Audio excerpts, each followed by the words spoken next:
Hey guys, good morning, good evening, good afternoon. Welcome to Psychology Masterclass Lesson 1. So let's just wait a few seconds, few minutes till everybody comes in, then we're gonna get started. But a little bit different than the other ones. I'm here in Vancouver at the new pad. It's coming together slowly. Still got a few things to do, but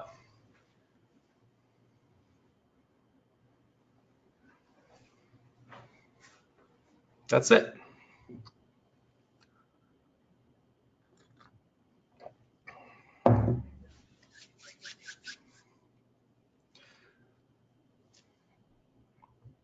Good morning, everybody.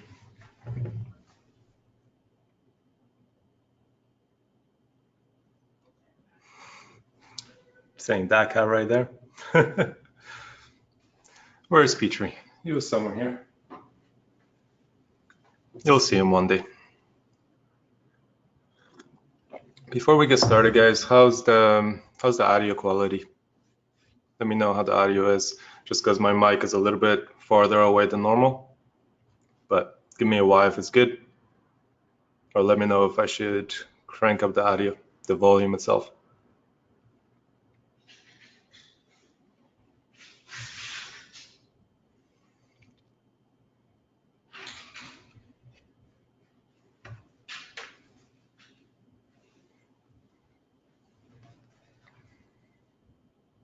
All good, good stuff, good stuff, good stuff.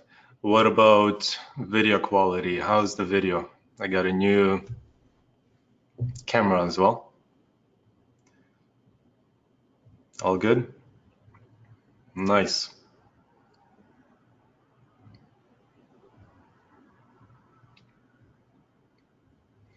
Yeah, changed up my setup a little bit. No monkey noises here, but yeah, I changed up my setup, got the standing desk. I'll show you guys, show it to you one day, but yeah, I like it. I like standing. You get to move around a little bit instead of always sitting for hours. So that's a nice change.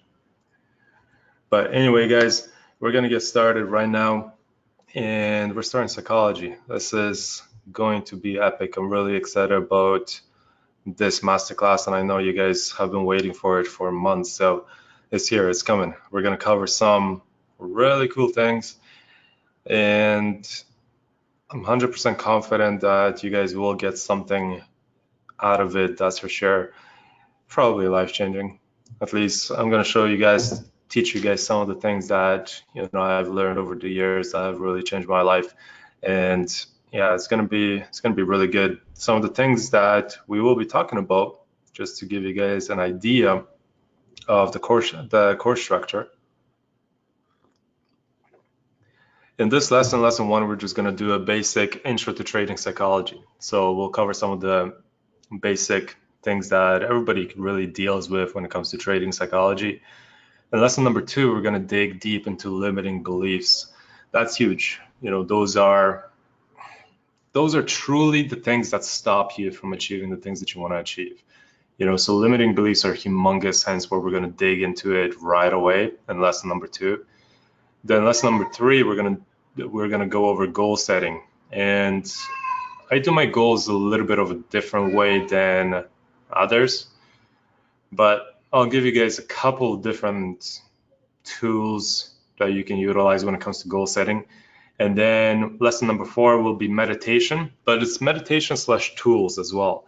Different things that, again, help you to gain awareness. That's kind of what lesson number 4 will be. And then lesson number 5, we're going to go into deeper things in regards to meditation, like really deep things. And that's going to be an interesting one. That's kind of lesson 5. Lesson 4, meditation part 1, is kind of like an intro to meditation, right? And lesson 5 is kind of the things that you can do with meditation, which is really cool. And then lesson number 6 will be manifestation. And that's really the big one. Manifestation is huge, and that is something that lesson will be life-changing, that's for sure. And lesson number 7 will be quantum laws. So quantum physics, we'll dig a little bit into that, talk about the quantum laws, why things manifest, how we can truly manifest things, and how that process actually works and why it works. And then lesson number 8, masterhood.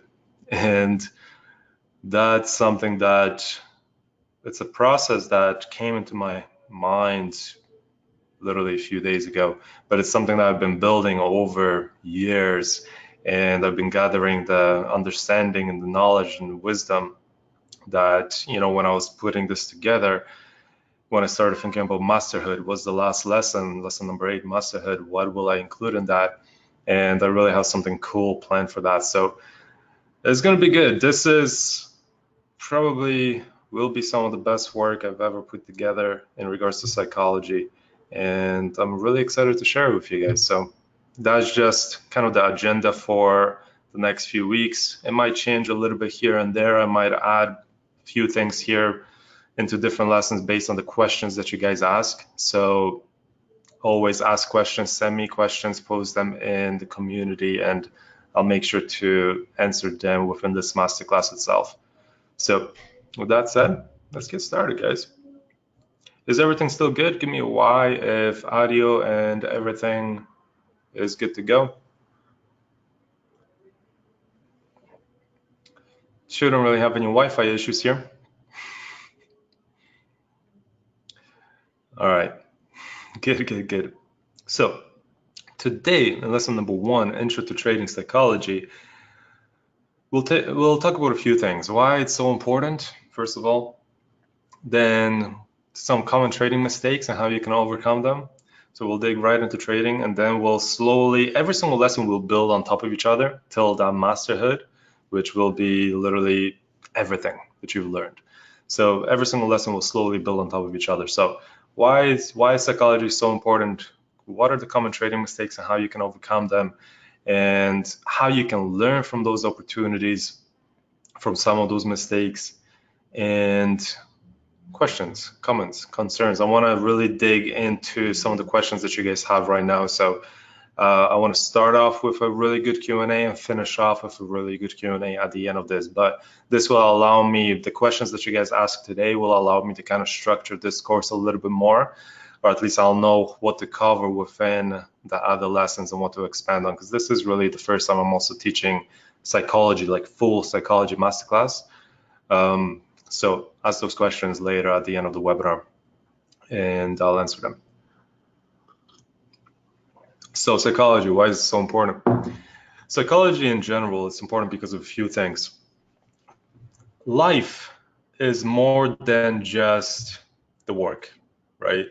You can work as much as you want, but if you work on the exterior things, getting the money, getting the goals, but if you don't work on the interior things, those exterior things will not manifest themselves.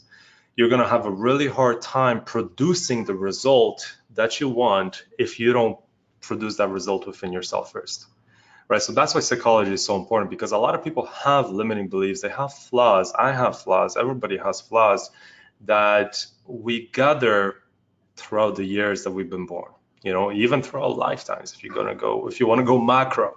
But if talking just micro, talking about this life as an example, as we progress through life, based on the experiences that we have, based on the contact with different individuals that we have, contact with our parents, siblings, friends, peer groups, strangers, we're conditioned slowly, day by day, specifically from a young age. And to really excel, to really expand, we need to shed that conditioning. We need to break through that conditioning and get rid of it and rebuild, literally. And this is what this process will be. This entire masterclass will help you identify some of those limiting beliefs, shed them, and then rebuild. That's kind of how it's built. And you can learn trading as much as you want. You can become the best technical analyst on planet Earth, but if you really still having trouble when it comes to execution, you cannot pull the trigger when you have to, right? Or you're struggling with your profit target or your stop placement, trade is going into a loss and you're removing your stop, even though that stop loss needs to be there, you're making psychological mistakes, you're making emotional mistakes that are costing you money, right? They're costing you your dreams, your goals, your desires, your purpose. And in order to really achieve those things, that success has to come within you, right? So you have to see yourself as a successful individual. You have to see yourself as a very successful trader, first of all, right? And then that is slowly manifested in this reality, right? So next time you have or are struggling with some kind of an emotional decision that you're, whether it be FOMO, revenge trading, over trading, we'll talk a little bit about those in a second. But when you're struggling about that, one thing that you should do is really just center yourself and right away kind of reflect on that idea, that emotion that is coming to your mind, whether it be FOMO, revenge trading, over trading, and eliminate it. It's literally that. It's that simple at the end of the day, right? But it's an awareness that you need to build. That's the hard part, right? Because typically when we realize mistakes, they're after the fact. And after the fact, it's too late, right? But it's all learning opportunities as well. So sure, first time you might realize that, yeah, you made a mistake. You placed a trade because of FOMO, fear of missing out, right? Because everybody in the community has been talking about that trade, so you took it. But the entry has passed, so your entry price is bad, your stop loss is bad, your target is not ideal, doesn't give you the best reward risk ratio. You entered because of FOMO, right? And typically you don't realize that in the moment. You realize that after the fact, and probably after the trade hits your stop loss, right? But if the trade works out, great trade, no lesson learned. But in reality, that was an emotional trade, right? And if you don't build your awareness, you're not really going to notice those lessons. So what do I mean by awareness? Those thoughts that are always in your mind all the time, minute by minute, second by second, you're always thinking about something, you're always processing information, right? A lot of it is just garbage information just coming in and out, literally, right? That's the majority of it. Majority of your thoughts, they're just coming in and out, right? It's just information flowing. But it's still information flowing, right? There's still things flowing through your mind. And that's why it's so hard to pick up on some of those emotional mistakes that you're making in the moment, in the present, right? That's why you only realize about them after the fact, when the mistake was made, after the loss. Really, realistically, it's after the loss, because if it's a win, there's no mistake there, right? Wrong. There is a mistake there, and that was that emotional mistake. So the first really big step is gaining that awareness in the moment, in the present, right? Not after the fact. And that's what we need to work on. And in order to build that awareness in the present, we need to know what some of those mistakes are, right? We need to know how to build that awareness in the first place. What are the tools, how to do that, right? And then we need to know how to filter that information and then react instantly, almost instantly, right? Saying it will get to a point, it should get to the point where you're literally looking at a chart, somebody posts, I'm taking Eurodollar long. Okay, you look at Eurodollar, you look at the chart, nothing there, move on with your life. Literally, that's what it will be, because there's no emotional attachment. Whereas right now, for some of you guys, and I went through the same thing, somebody posts, I'm going long Eurodollar, here's my analysis, and then you look at the chart, and even though you don't see anything, you want to take that trade because you believe this guy's good. And that's an emotional decision. That's this fear of missing out. That is FOMO, right? And FOMO can happen in many different ways. So let's break down some of those things. We talked a little bit about why psychology is so important. First of all, it's important to be able to realize that you're making mistakes in the moment, right? Not after the fact. That's one of the first things. And that will help you with FOMO, revenge trading, over trading. To get that to that level, you need to build your awareness. There's different tools that you can utilize, and we're going to be talking about those throughout the next few lessons as well. Then It's not only that, it's not only the awareness, it's the limiting beliefs. Because if you've grown up with your parents telling you that money does not grow on trees, we've heard that, I've heard that, can't afford this, can't have that. Those are limiting beliefs because those are beliefs of scarcity. You need to replace those with abundance, right? So instead of I cannot afford that, is I'll have that next week. I'll have that next month. It's just the rewiring, it's just remapping of your thinking, right? And that's what a lot of the healing, psychological healing is. That's also when you're dealing with depression or when you're dealing with other emotional things, issues, is just remapping that emotion, right? Because it's an experience, and you can see that experience as a negative thing, or you can see it as a positive thing. So you can see your parents telling you money does not grow on trees as a negative thing, or you can see it as a positive thing.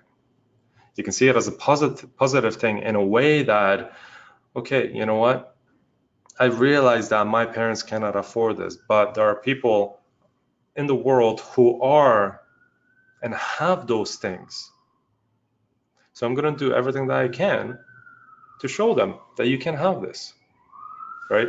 So first they were giving you that limiting belief, but then you rewired that thinking.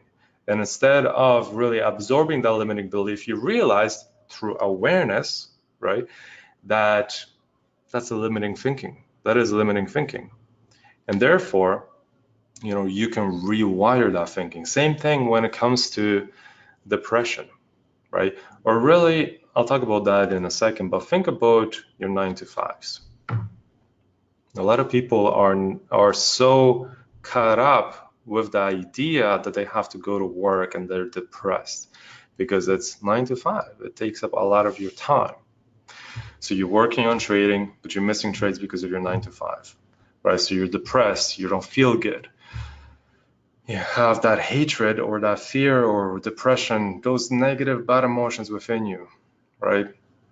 But what's the positive there?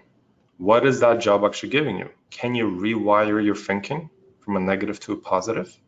Can you rewire that emotion, that experience?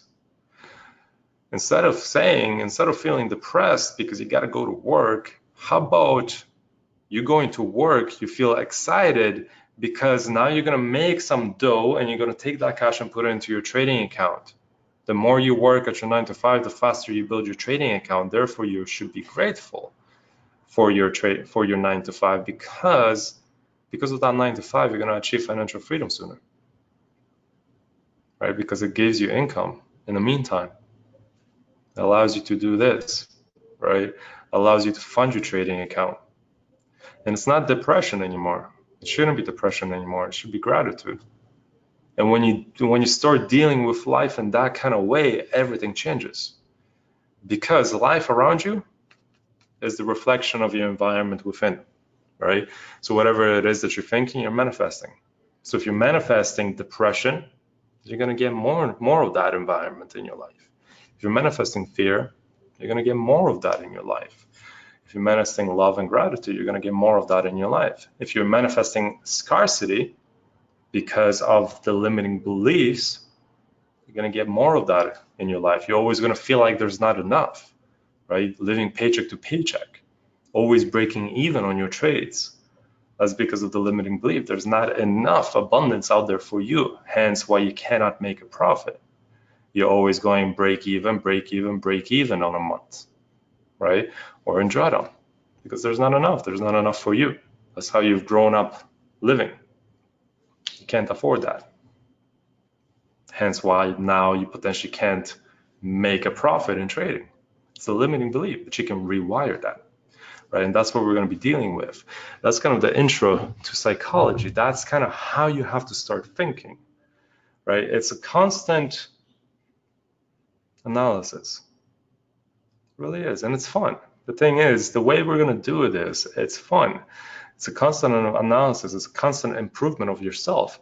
And that is reflected in your world. That is reflected in your reality. So every single time you do something on a personal inner level, almost immediately, a lot of the times, literally immediately, you see the result in real life. You see the result in this three-dimensional environment, you know, and we're going to touch a lot into quantum physics and quantum science later on, which is going to be really interesting. Say hi to Petrie. But, you know, that's why psychology is really so important. You know, that's why I wanted to start off with that, kind of give you an idea of what we're going to be talking about and why it's so important. Why a lot of the times you feel like you're not making any money. It's typically probably because of those limiting beliefs, those beliefs of scarcity, that there's not enough, right? Where in reality, abundance is everywhere. Wherever you want, there is abundance. In the jungle, there's abundance. In the city, there's abundance. There's abundance everywhere, right? You just have to rewire the way you think. So we will be expanding on that a lot as we go through the lessons, literally a lot. So let's talk a little bit about some of the common trading mistakes and what are they. So we have obviously over trading. Let me see if there's any comments first. Stephanie says, will you be discussing how to eliminate that emotion once you identify it? Yes, for sure. I'm going to be sharing a lot of tools in regards to that, almost in every single lesson, right? There's various ways on how to rewire your mind. There's a lot of different ways to rewire your mind. Obviously, meditation is one, but there's many others, right? So for sure, we will be talking about how to eliminate those emotions. There's some cool techniques that you can utilize. Attitude of gratitude, that's for sure.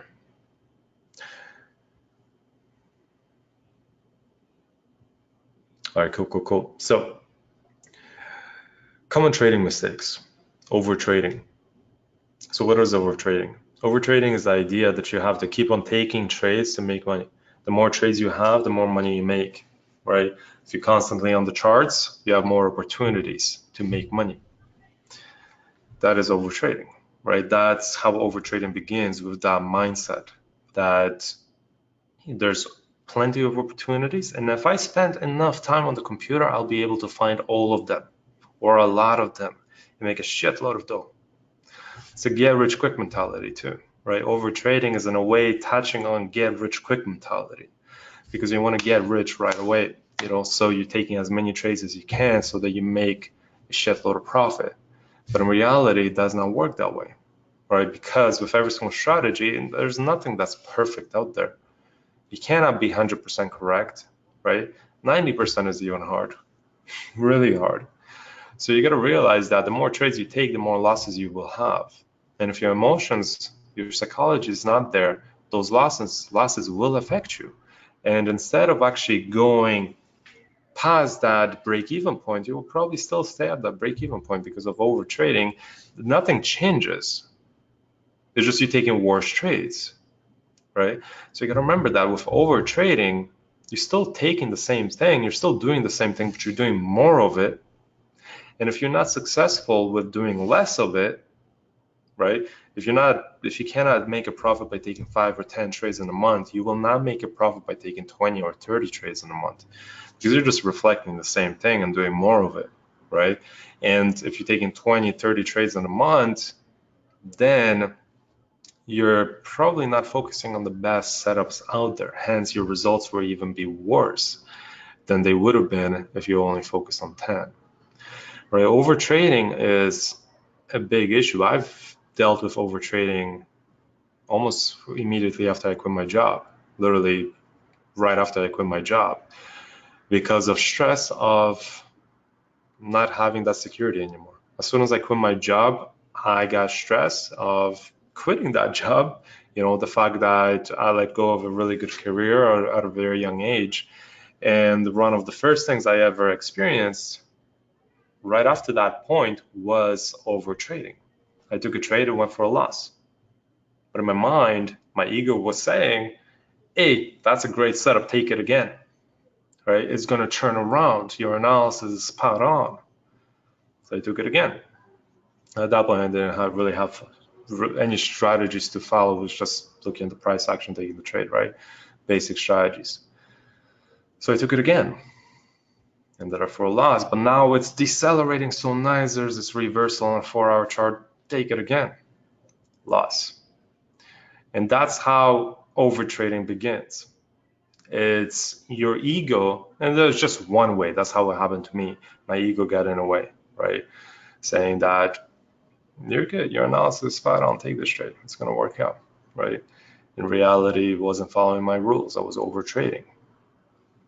And what happened, that was on a border of overtrading and revenge trading, right? Revenge trading is, it really depends on the mindset that you enter it with, right? Overtrading can be obviously taking a lot of setups that you believe are good, right? That's, in a way, it's overtrading.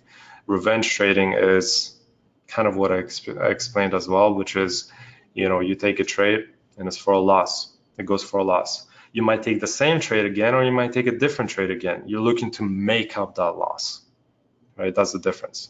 You're looking to make up the loss. That is revenge trading. Whereas overtrading is you just want to make money, and you believe that your analysis is correct on every single trade, and you just want to make money, so you're taking a lot of positions. Doesn't matter if you take a trade and it goes for a loss and you still believe it's good, you take it again. Revenge trading is a little bit different in a way where you're taking a position because you just experienced a loss, so you want to make it back. Revenge trading happens a lot when you put a limit on yourself. When you put a target, a daily profit target, I'm going to make $200 a day. That's really realistically the beginning of revenge trading. As soon as you put that target for yourself, that daily profit target, I want to make $200 a day, $1,000 a day. You're putting a limit, but if you don't hit that limit, revenge trading comes in as well. Even if you come short, if you want to make $200 a day, but you're down 100, all of a sudden you're going to be taking more trades to make up the loss and gain back that 200, and get back to the 200.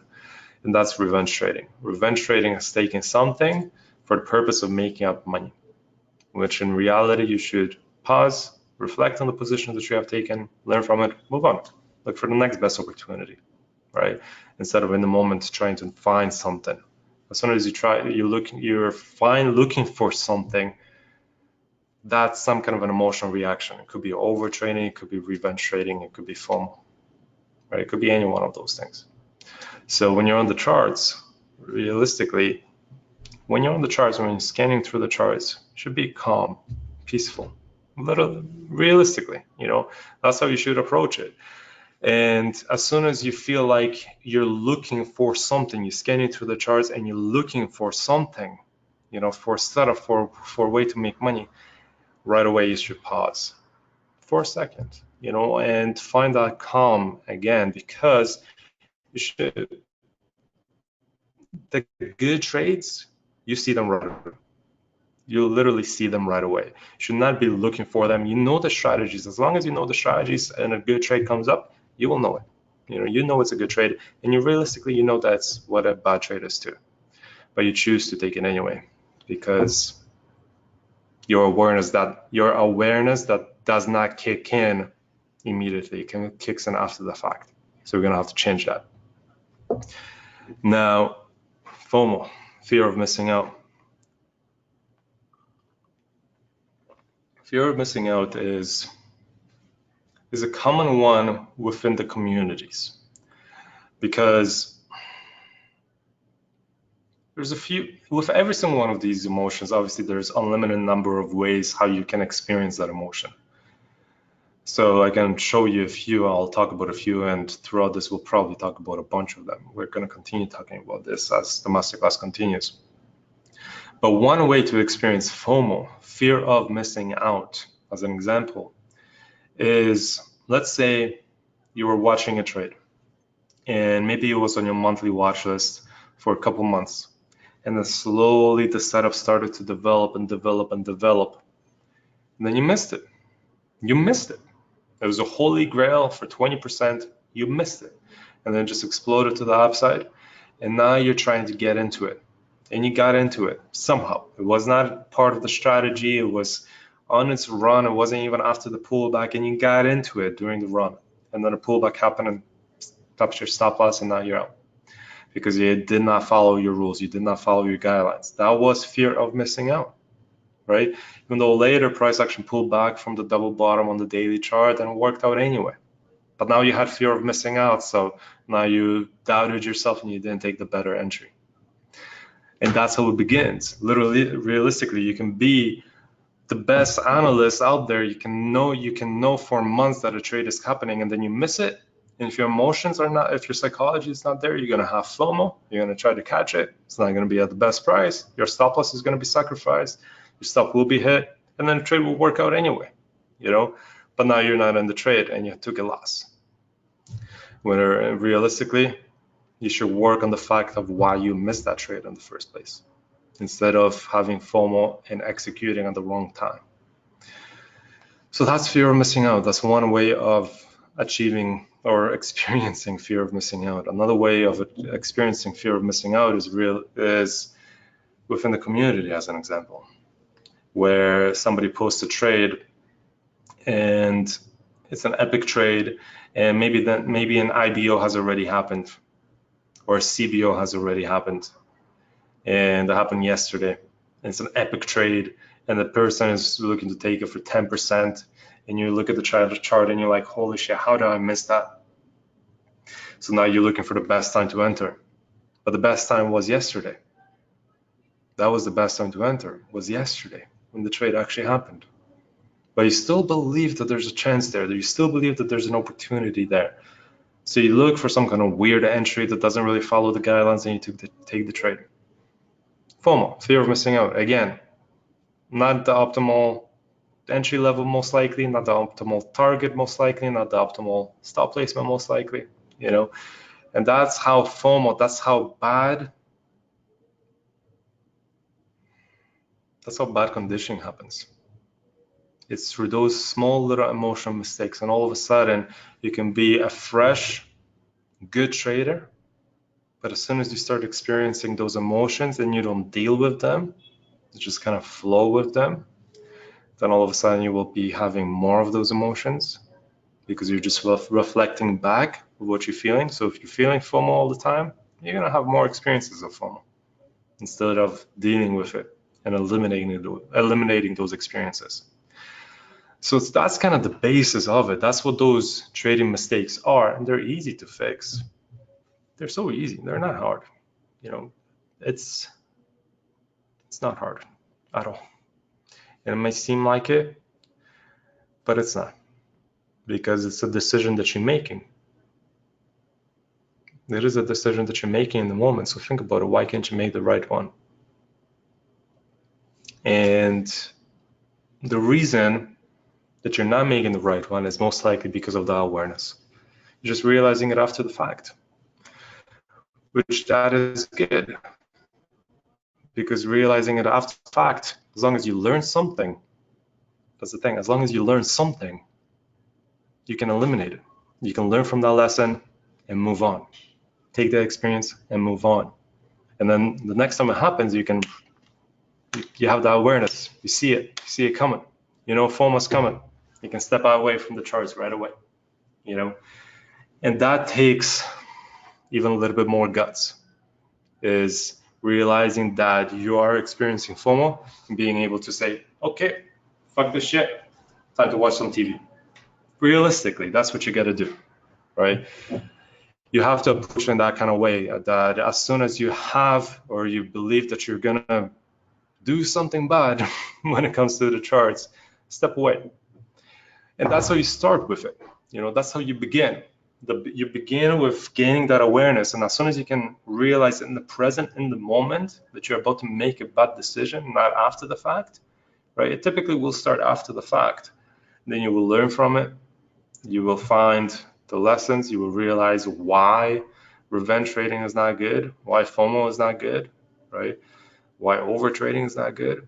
As soon as you learn the lessons from it, then you will slowly gain that awareness, and hopefully you're not clouded by greed. Hopefully you're not clouded by FOMO, by those emotional issues, right? And hopefully you can think with a clear mind. Because when you can think with a clear mind, and you're not clouded by anything, by any distractions, then that's truly when you can realize in the moment of what you're doing. And when you're present in the moment, then literally, your life will change immediately. As soon as you can be present in the moment, I know everybody talks about this, live in the now, be present. And it's hard to really understand what that means because we're always on the go. And when you stand still, a lot of times I get questions, people telling me they fall asleep in meditation and such, and that you can't stand still. You can't just sit on the couch for 20 minutes and not think about anything. You always got to be doing something, right?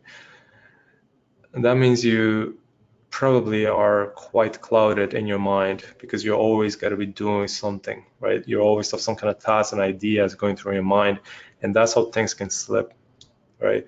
That's how such an idea as revenge trading, that emotion itself, can just kind of flow right by because there's so much going on in your life that you cannot clear your mind. But if you can clear your mind, specifically when you're approaching the charts, right?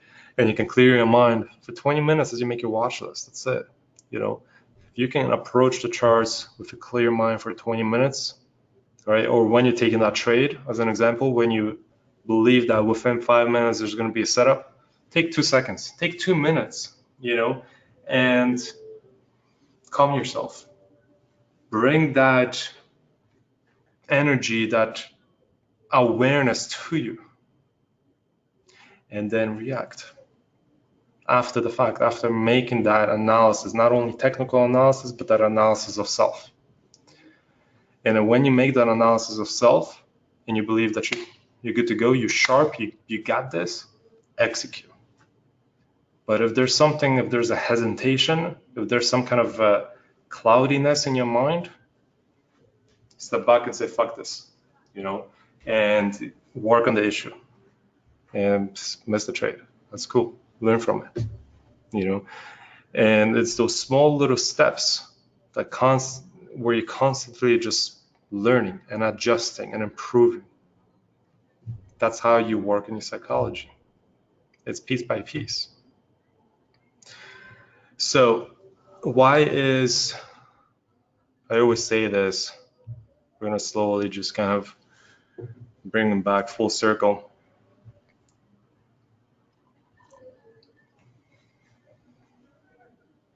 And if you guys have questions, keep on asking them. I'm going to answer them right after. We're about 40 minutes in.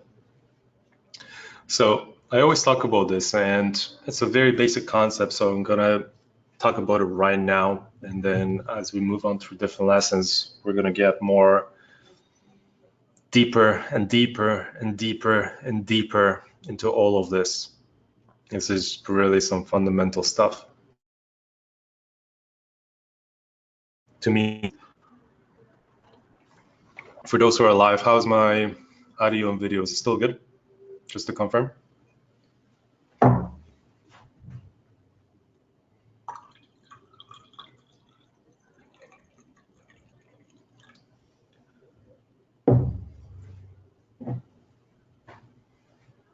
Awesome, awesome, awesome.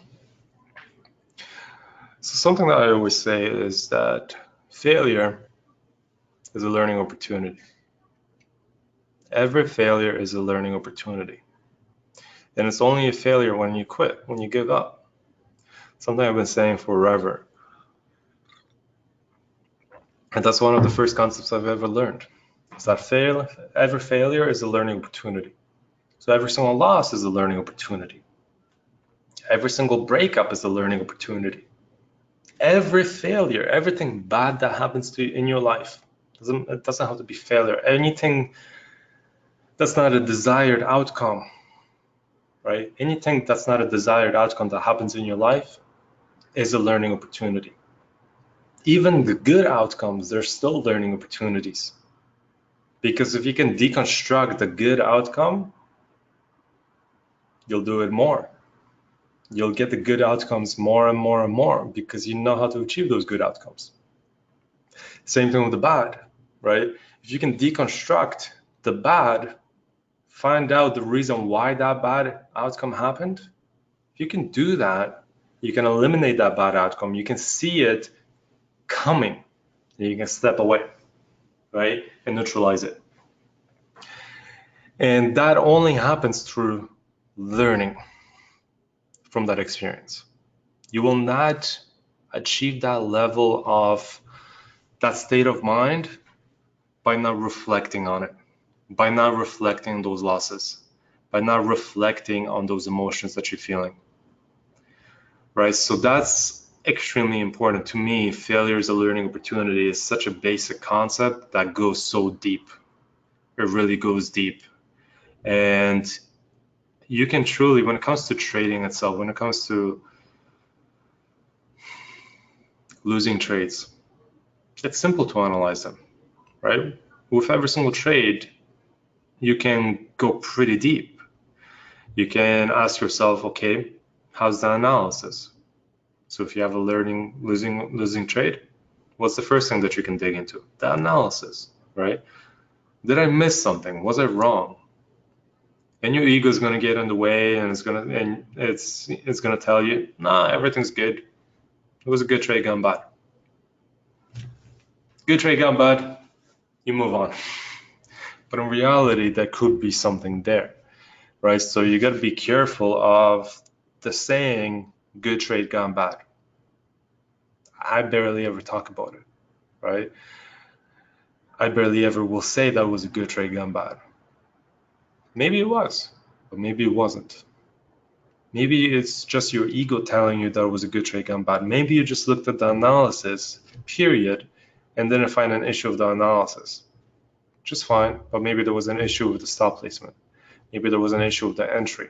Maybe there was an issue with the target. Maybe there was an issue with the management. Maybe you fucked up because of your psychology. You exited at the wrong time, entered at the wrong time because of your mind. Analysis could be good.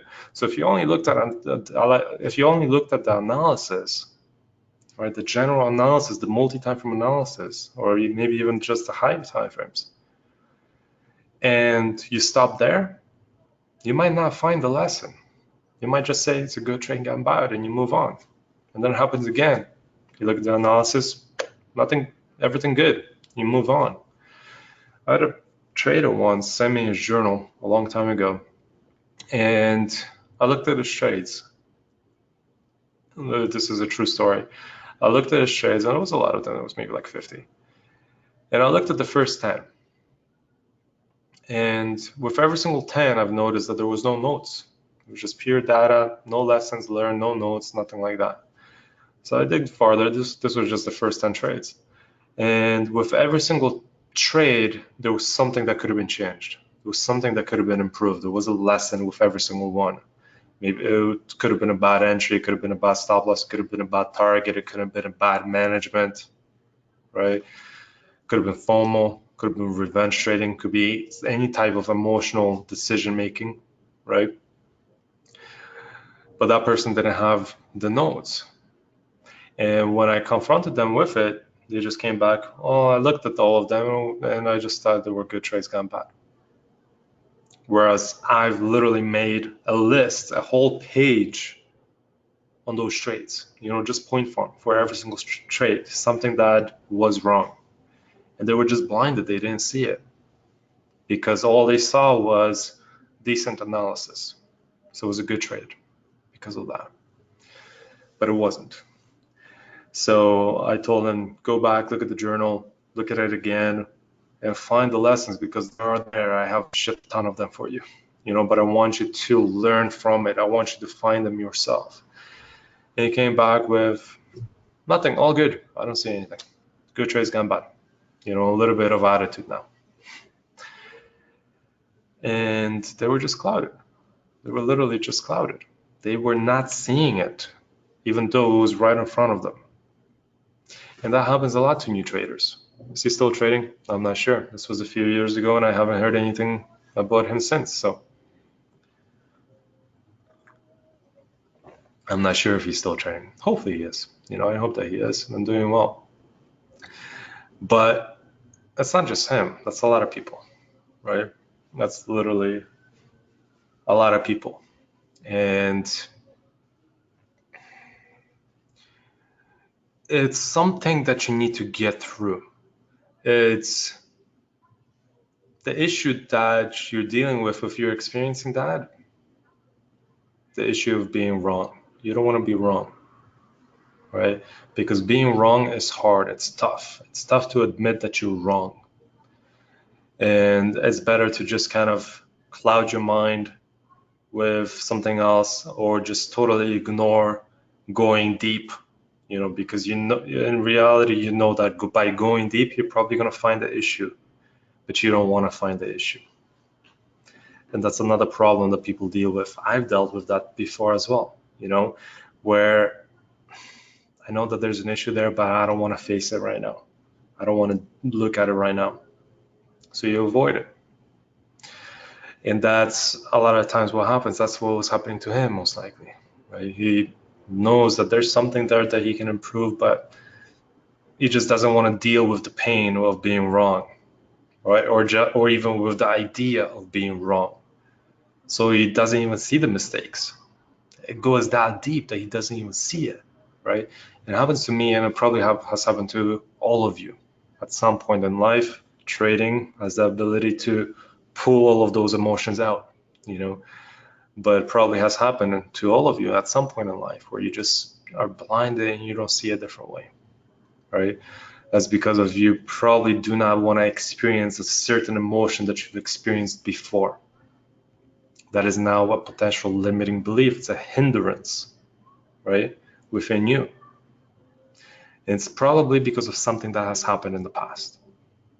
So a lot of that, again, it's about going deep within you, making that analysis. But again, it's being open and being aware of the fact that it's even happening. Because a lot of us are just kind of going through life as like a fucking ghost, not seeing anything around you, just kind of going on your path and doing your thing. And around you, there's so much going on. And even within you, there's so much going on, but you just don't give a fuck, right? It's not even just that. You're just kind of so blinded on your purpose, on your mission, whatever the hell it is that you're doing, that you don't want to explore that part of your life or explore that part of your mind or whatever the hell it is, right? And you ignore it for later and just kind of builds on, and it's reflected in your trading eventually, right? Or in a different part of your life. Those small little experiences, those emotions, they can go deep, but you can also deal with them immediately.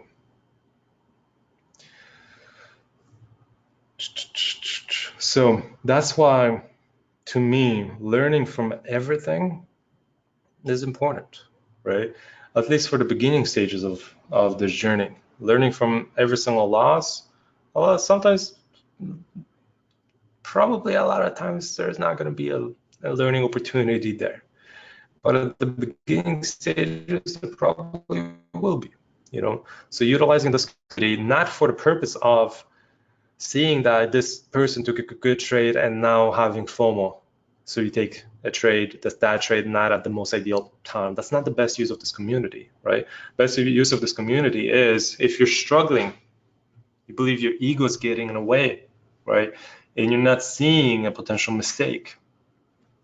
Post your screenshot, post your analysis. This is what I'm seeing.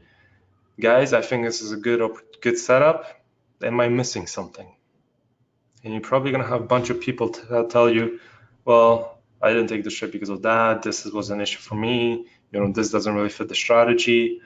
And probably one of those things you did not think about. So use this community for learning, not for FOMO, not for making emotional mistakes because you believe that this person's doing well, and when he takes a trade, you should be in that trade too. No, instead ask that person, well, why did you take that setup, right? Because you missed it. And if you missed it, but they took it and you believe it was a good trade, well, first figure out why the hell you missed it in the first place, right? Maybe you missed it because of work. That's fine, right? But if you were on the chart and you could have cut it, why did you miss it? Were you afraid of taking it? Right? Maybe you just did not see the setup. That's the problem, right? There's something there. If you did not see the setup, you need to work more on your analysis and on the strategies themselves. If you had fear of taking it, then you probably experienced a lot of losses that you did not learn from. So now you're fearful of taking trades. This really goes deep, right? It can go deep. But like I said, it's an easy to fix. And you know why I say that it's easy to fix? Because it is, right? But at the same time, why would I say it's hard to fix it? What you think, you project. So if I believe things are hard, they will be fucking hard. If I believe things are easy to fix, I will be fixing things like this and moving on with life. But if I believe things are hard, then it will take me forever, you know, and I'll experience another hard thing, and it will take me forever to get through it. And another hard thing, and it will take me forever to get through it. Trading does not have to be hard. It is, right? But I see it as a process. I see it as do these steps and it will become easy. Do these steps and then I can make my watches in 15 minutes. But you have to learn it first, right? And it does not have to be hard. You do not have to think that it's so hard. It might be in the beginning stages, right? But if you believe that this is something that you want to do, don't see it as a struggle. See it as an amazing opportunity that's going to give you this life that you desire, and approach it with that mindset. And therefore, every single time you believe that you made a mistake, bring it back to that concept that this is an amazing opportunity to create the dream that I desire. What can I learn from that mistake? Learn from it, move on. Instead of, fuck, this is so hard, I fucked up again, right? Or another loss, fuck this shit, this doesn't work. Obviously, what you believe within you, you project to the outside and it's being reflected back on you. Now you're going to experience more losses because of that thinking. It starts with that awareness. As soon as you start thinking in a different way, if you don't have that awareness, you will just continue on that path. But if you can pause and be like, okay, I got to rewire my thinking. I got to pause. I got to calm myself. So I got to do whatever the hell it is that you need to do. Meditate, something, right? Listen to music, go for a walk, go work out, do some pull-ups. You know, you got to do something that breaks you out of that mindset. Then it starts with awareness, knowing that it's even happening. So that's kind of the beginning of trading psychology, right? We talked a little bit about why it's so important, covered a few common trading mistakes and what they are, you know, talked a lot about why every failure is a learning opportunity, just like every single win is a learning opportunity as well, right? You can just deconstruct it. And we're going to talk deep into other concepts as well as we go on. We will be expanding on this much farther. But ask me your questions, guys. Let's do a bit of a Q&A. I want to know where you guys are standing at, what you guys believe, what kind of issues you're dealing with, and I'll try to address them right now, and then I'll expand on them throughout the other lessons. So hit me up with your questions. I have a few questions right here prepared that I'm going to talk about, but if there's anything else, put it in the chat for those who are attending live, and I'll get to them.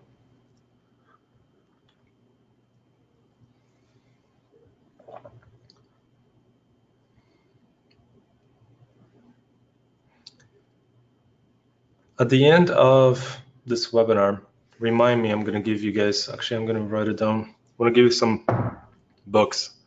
At the end of every lesson, I'm going to try to give you some resources that you can read and expand on.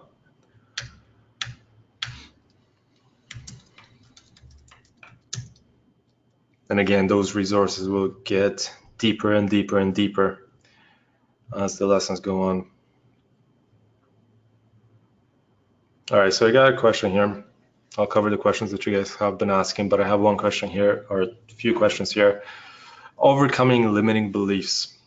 right? So let's talk about that. Overcoming limiting beliefs. The question is, in March, I hit 6.5%. In the first 2 weeks, I felt satisfied. The last 2 weeks of March, I didn't place a trade.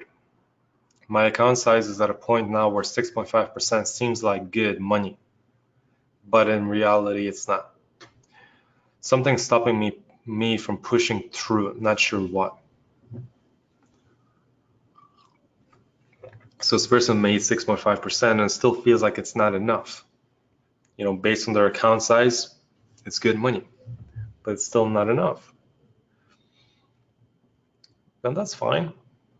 You know, there's a limiting belief there because in a way you feel satisfied.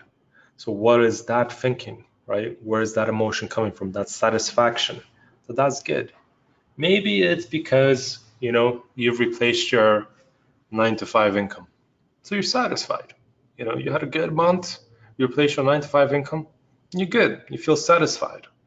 So you don't push as hard as you should be, you know, and therefore maybe you miss a bunch of opportunities and or whatever, you know, and you don't go farther, you don't push farther because you feel satisfied with that 6.5 because it has replaced your monthly income. Great, that's good. But yeah, that's a limiting mindset, a little bit, right? Limit a little bit because you're not going farther. So that's the first problem is why do you feel satisfied only with that amount, right? And it might be just because, yeah, you replace your monthly income. Maybe. Again, I don't know. I would have to go deeper into this person's issue. But that's kind of how you have to look at it. And then, why don't you want to push farther for more abundance? And that's kind of where that limiting belief comes in. Is it because you've grown up being told that abundance is not everywhere? The rich get richer and the poor people get poorer. That's a state of mind, right?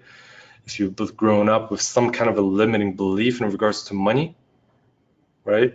Or with some kind of thinking that being rich is bad, you know, the more money you have, being like rich and wealthy, you cannot be spiritual. If you want to be spiritual, you got to be broke as fuck, right?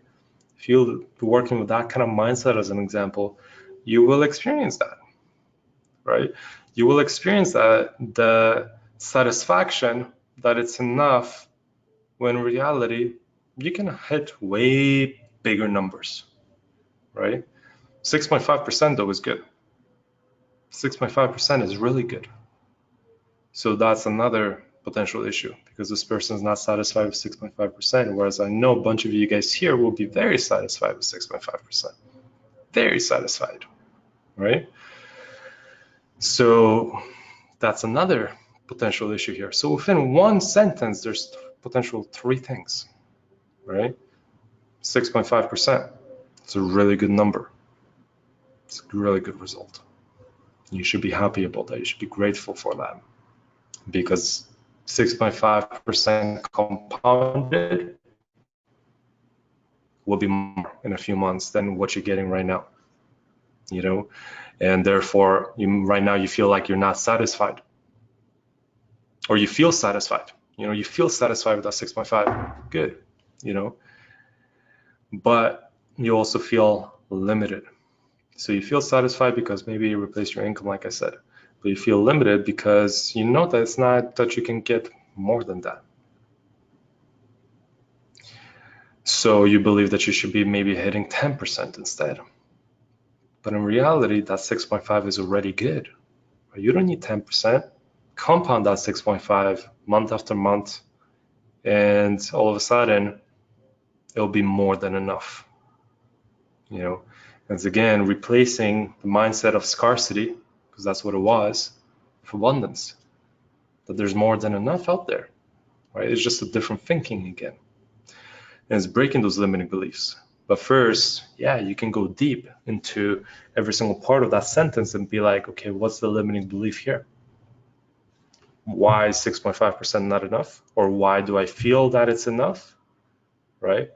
What is enough, first of all? So why do I feel that is enough? What is truly enough for me, right? Why am I resisting abundance? There's a lot there. So overcoming limiting beliefs, we're going to dig much more into that next lesson. It's kind of all that it's going to be about. So we'll dig very, very, very deep into that. But again, it's just deconstructing your thinking, right? That's all it is. Working full-time and being overwhelmed. I touched a little bit on that. So let's expand on this question. I get overwhelmed from not being able to study the amount of hours I want to, and I won't be able to be trading at the best hours since I can only focus on it at night. I decided to postpone trading at the moment and start with digital marketing so I can replace my current income. So you stop trading to pursue something else. To have more time to master the skill of trading, but I still get overwhelmed for the information that I need to consume, which makes me become unmotivated and start to lack focus, and I would start to sabotage myself at night for not being as productive as I would like to be. Any advice you could give me on how to overcome this? If I should do digital marketing then trading, or just focus on trading? So first issue is becoming overwhelmed because of work. They cannot study of work, the work hours, they're shit. The 9 to 5 is shit. So that's the first remapping, right? It's gaining a different perspective on that 9 to 5. Like I said earlier, you believe that that 9 to 5 is causing you issues, right? When it comes to trading and the amount of time that you have, but it's 9 hours out of a day, right? There's 24 hours in a day, that's only 9 hours. You can spend 3 hours on the charts and be really good, 3 hours on something else and still have plenty of time left over. So that's the first problem, is realizing that there's not enough time when in reality there's shitload of time that you can deal with. You don't need to spend the entire day on the charts, and even if you quit that 9 to 5, you're not going to be the entire day on the charts. And if you will be, you're not as efficient as you could be, right? You don't need 24 hours on the computer. You do not need it. 3 to 6 hours a day is plenty. It's plenty of time, right, to get good at this. And you can do 3 to 6 hours with a 9 to 5 job. You could, that time is there. So the first problem is lack of time. That's one limiting belief there. It's the lack of time. It's just the fix there is restructuring your day, restructuring the way you move through your day, gaining more time. Second thing, overwhelmed, or really just doesn't say depressed, but just unmotivated, right? Is one option. But the thing is, what else is that job, that career doing for you, right? What else is it doing for you? Could you save? Could you save cash from it so that you can put it into your trading account? Could you grow your trading account with that? If so, awesome, do more of it. Literally, right? Do more of it. You're funding your trading account. Be grateful for that, because the more you work, the more money you have, the faster your account grows. At the same time, you can still spend time throughout your day working on charts, working on trading, learning, and utilizing that money that you're saving. So instead of feeling overwhelmed, unmotivated,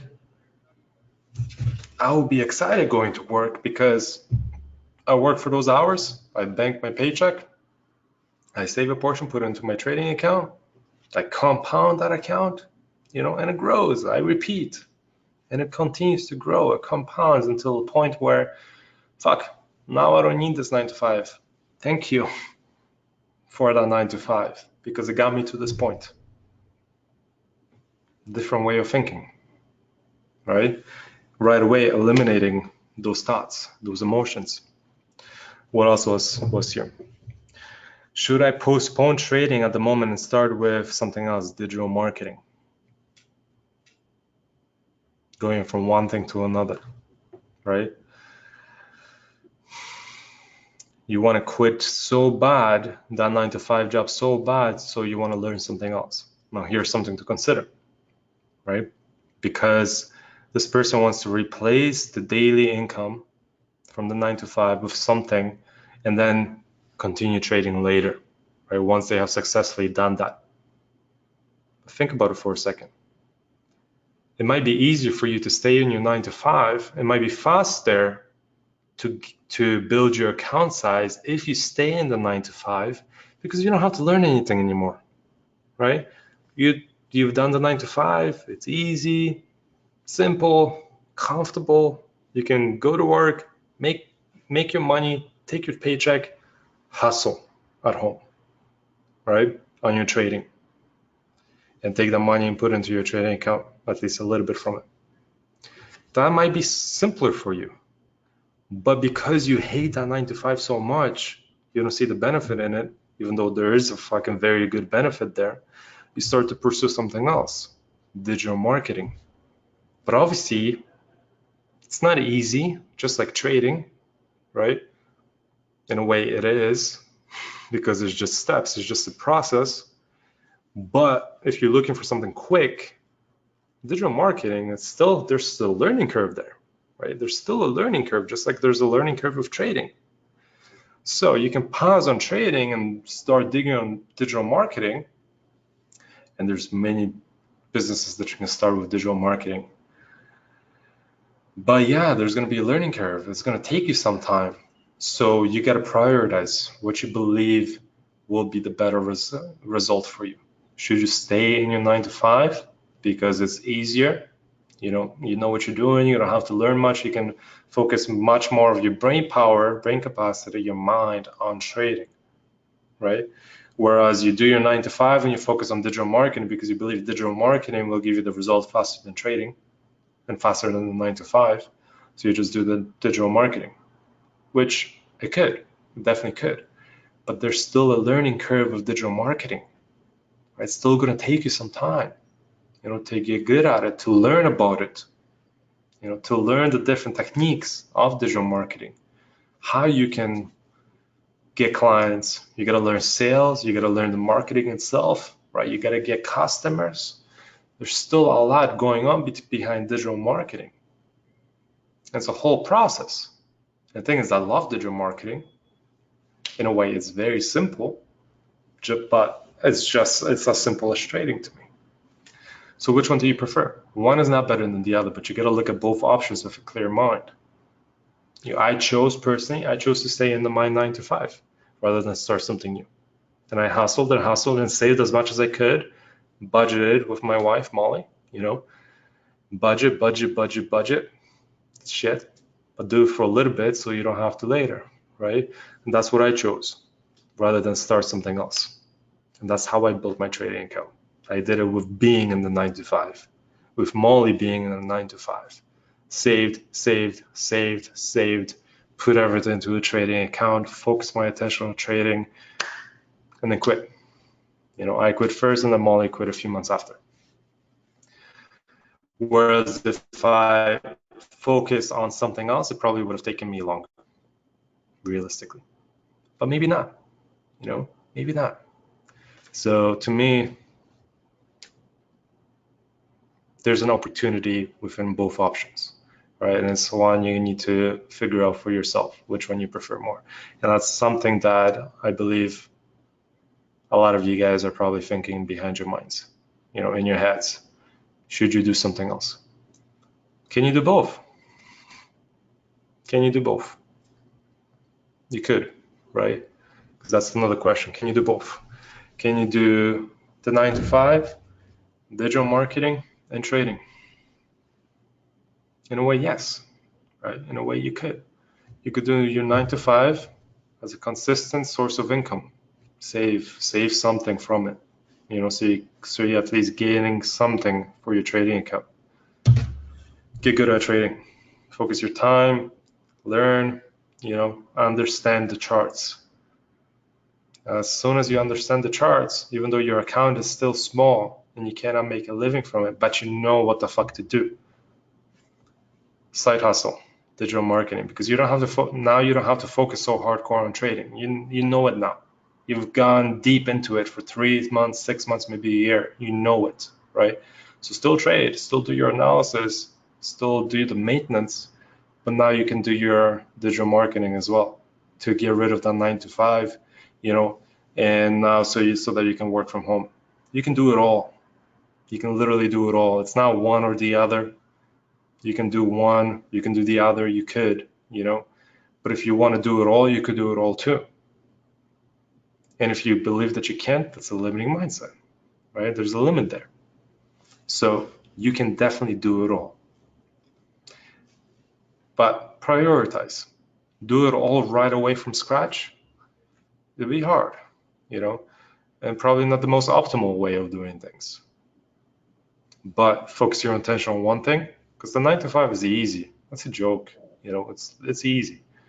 You've probably done it for a very long time. You don't have to learn anything anymore. You've went through the learning stages the first few months, you know, so you can just go to work, get your paycheck, and move on with your life and be grateful for it because it's funding your trading account and that lifestyle. Work on trading, get good at it, and then move on to digital marketing and just maintain the trading knowledge till the digital marketing income replaces your 9 to 5, and now you can work from home fully and dedicate all your time to digital marketing and trading until finally you can get rid of digital marketing or outsource it, build another business from it, and then trade the profits. Yeah, you can do that. You can do that. But that will still take some time. It's not going to be quick. It will take some time because there's steps to learning all of it. So always remember that. So the last question, any advice you could give me on how to overcome this, if I should do digital marketing, then trading, or just focus on trading? I think you have your answer now, right? You can do it all. You can choose one or the other, but make a decision. Make a decision. Think about every single option though, right? Don't just choose digital marketing and trash trading. Remember, trading is something that you want to do. If trading is something that you want to do, why the fuck would you put it on pause? That's how I think. If it's something that I want to do, I am not putting it on pause, period. I'm doing it daily. And I'm making sure that it's within my schedule every single day so that I focus on trading. If it's something that I want to fucking do forever, or at least for the next little bit, and if I believe that trading is going to give me because of trading, I'm going to achieve the goals that I desire and the dreams that I desire, why the fuck would I stop doing that?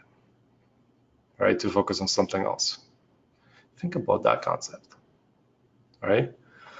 Personally, I would just remap my daily routine, create a better schedule so that I can focus on it. Trading is important. If you want to do that for the long term, don't put it on the sideline. At least I wouldn't, you know, because you can do it all. You could do it all, and you just have to make time for it. Time, such a funny concept though. Such a funny concept. We'll talk more about time. I just don't want to mess with your minds today when it comes to time.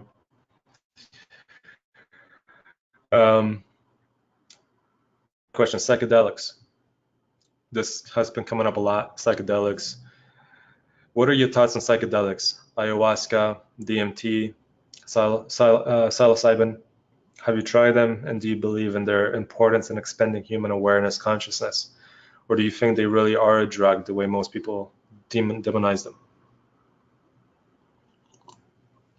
I get a lot of questions about psychedelics, so that's why I wanted to cover it here from the beginning. We can expand more on it later. But there are obviously natural psychedelics and man-made, LSD, right? I don't use it. I haven't done ayahuasca, I haven't done DMT, I haven't done psilocybin, I haven't done LSD, right? And I don't have the desire to do it because I can hit different levels of consciousness without those things.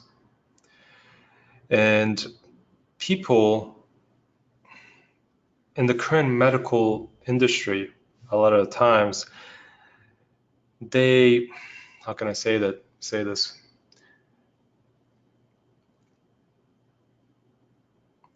they don't believe we're as powerful as we seem to be, right? Hence why you gotta take this drug. You gotta use ayahuasca. Ayahuasca is a plant used by tribes, and it's a drink. Ayahuasca is a drink used by Amazonian tribes in the Amazonian jungle.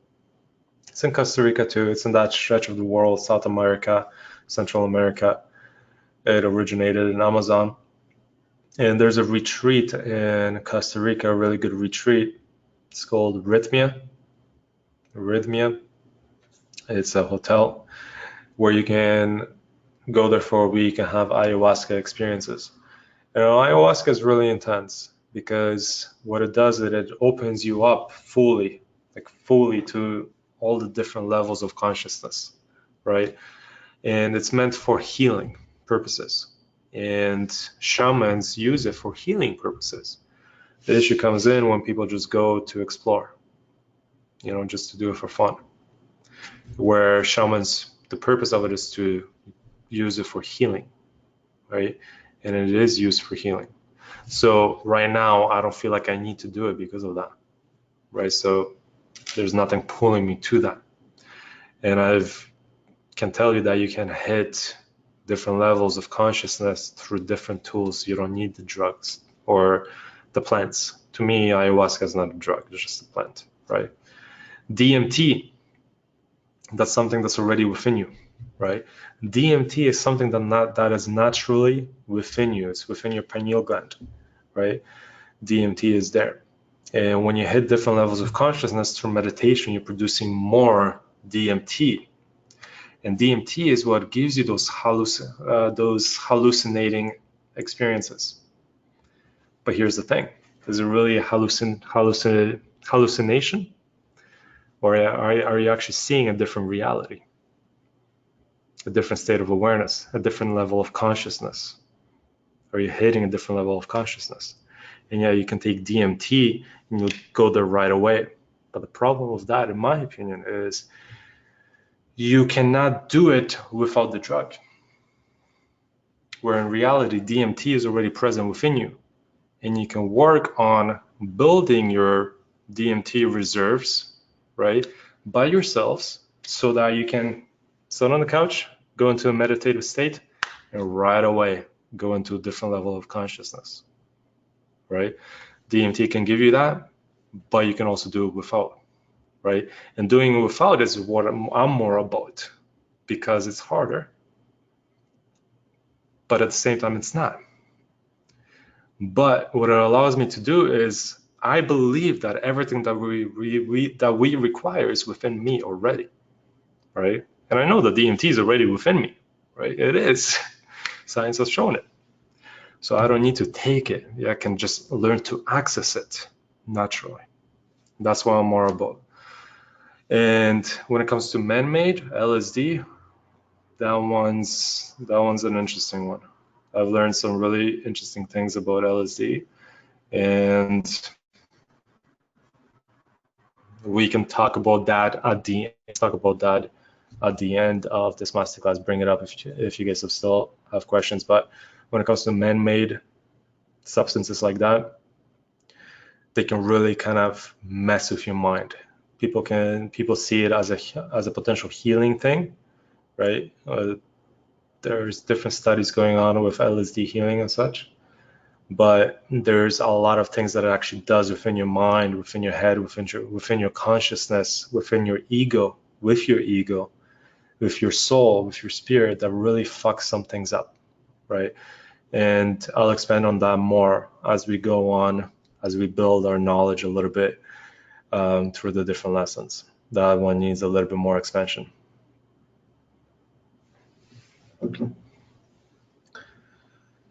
So let me cover some other questions here. So yeah, when it comes to the different drugs, they do different things, and when it's natural, I'm totally cool with it, right?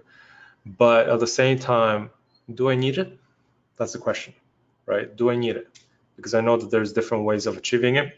And I know that different plants have different purposes. Like ayahuasca is a very spiritual healing medicine, and I don't need healing right now, right? But if you do, is definitely something that you should probably look at, right?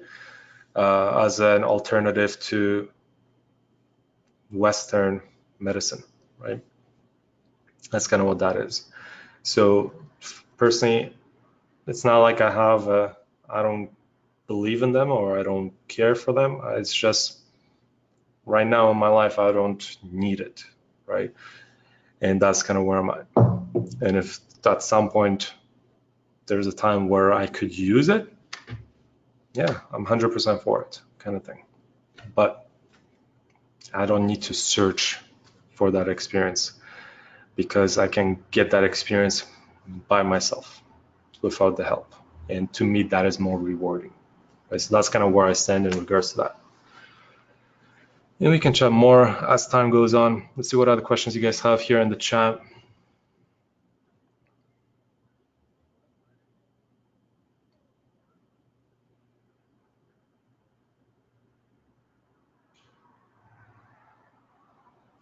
Sam, so how do you deal with finding what you don't know? Reasons causing your failures, emotional reactions. That is a meditative tool that I'm gonna share with you guys once we start building more on those limiting beliefs, right? Within the next lessons, we'll start talking more about how to really neutralize those emotions that you've experienced in the past, right? That's kind of the way that's the way you have to think, right? It's if there's a limiting belief, you take yourself back to the moment of where it originated and you rephrase or rewire your mind or your emotion in that moment, right? It's kind of like going back in time, but it's different because it's not going back in time. It's seeing as if everything's happening right now simultaneously, right? And what you could do is when you believe that you have a limiting belief, the limiting belief has originated somewhere. If you can get yourself into a nice calm place, right, and you put that intention onto it, you start with an intention of figuring out where that limiting belief has come from.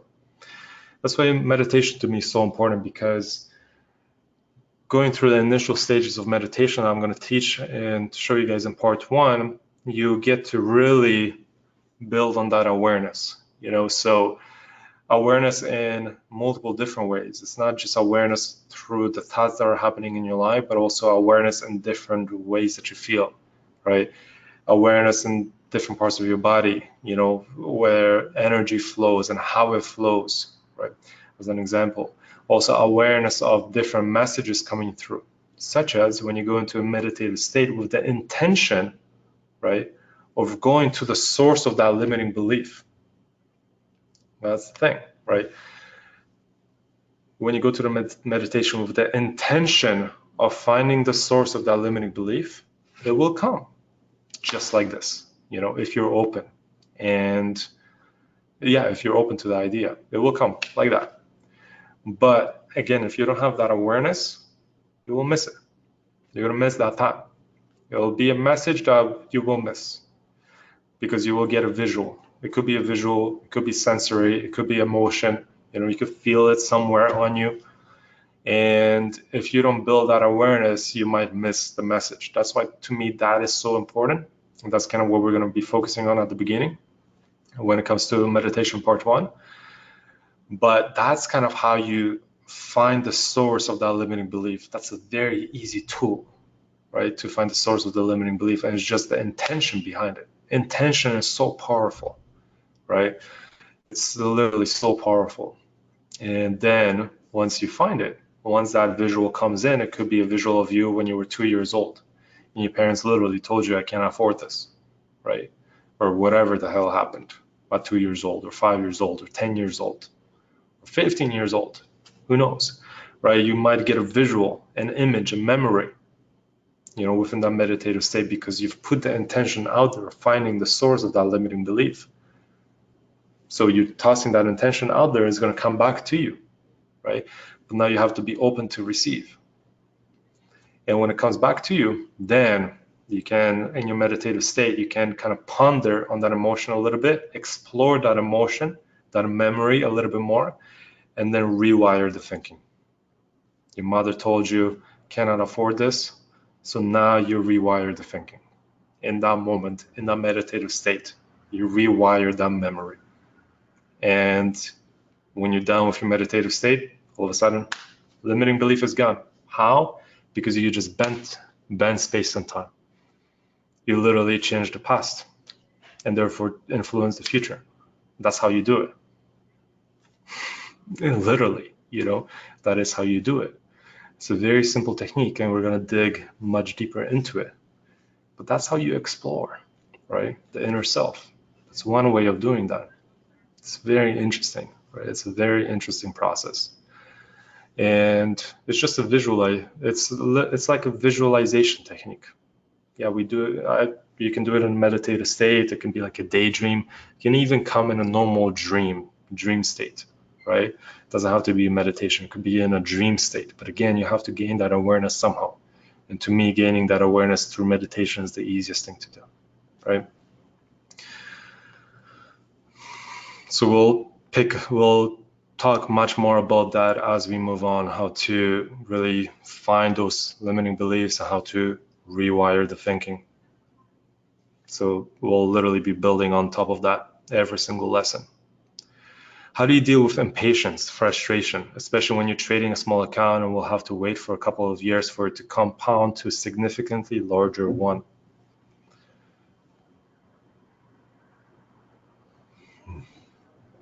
That's why I said time is a funny thing before. Because, who was it? Yeah, the question is, could take a couple years for me to build that account. Where the fuck are you getting the couple years from? Right? Time is such a funny concept where it's a technique called quantum jumps. Quantum jumps, we're going to talk more about it again as we move through this masterclass.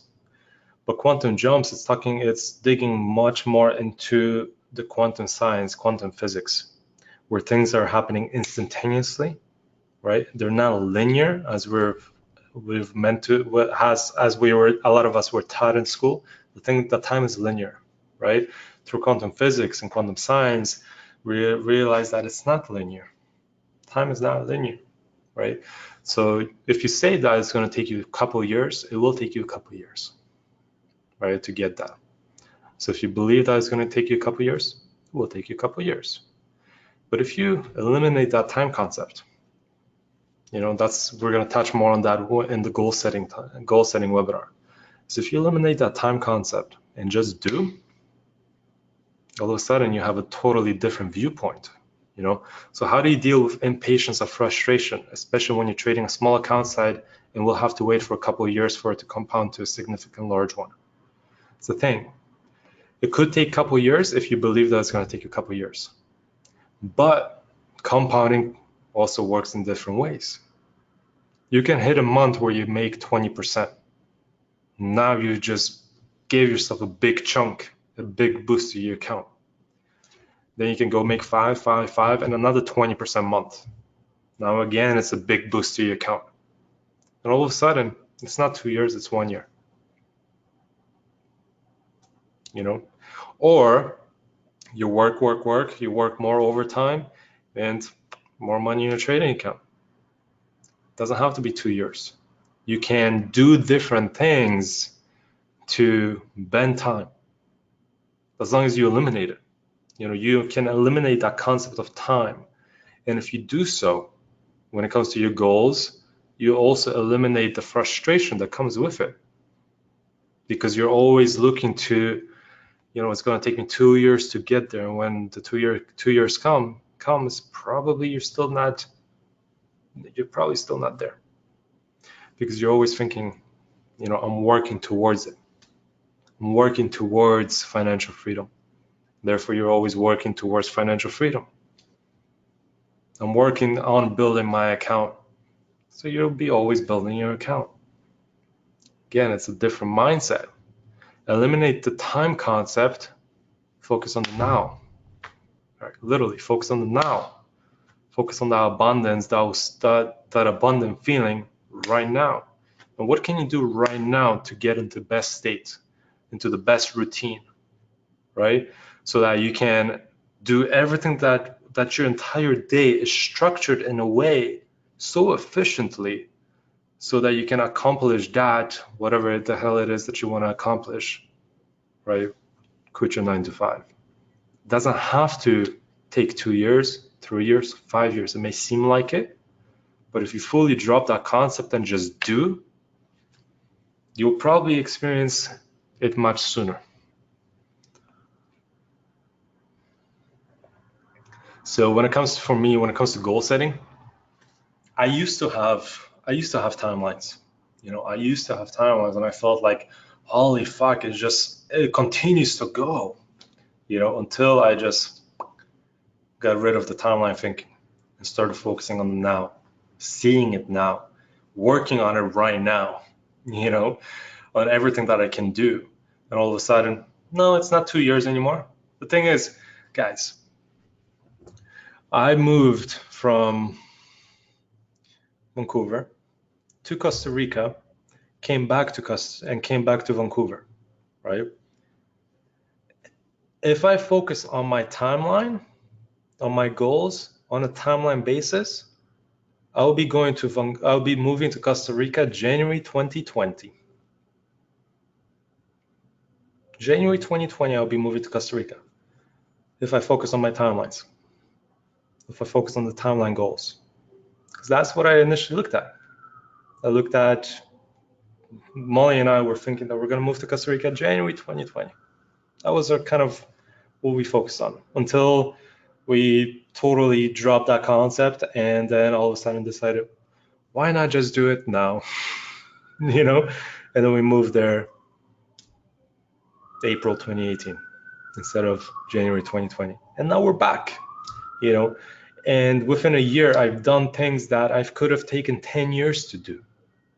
Literally, the things that I've learned, the things that Molly and I have done, we could have taken 5, 10 years to do that if we focus on the linear timeline. But instead, we did it in 1 year.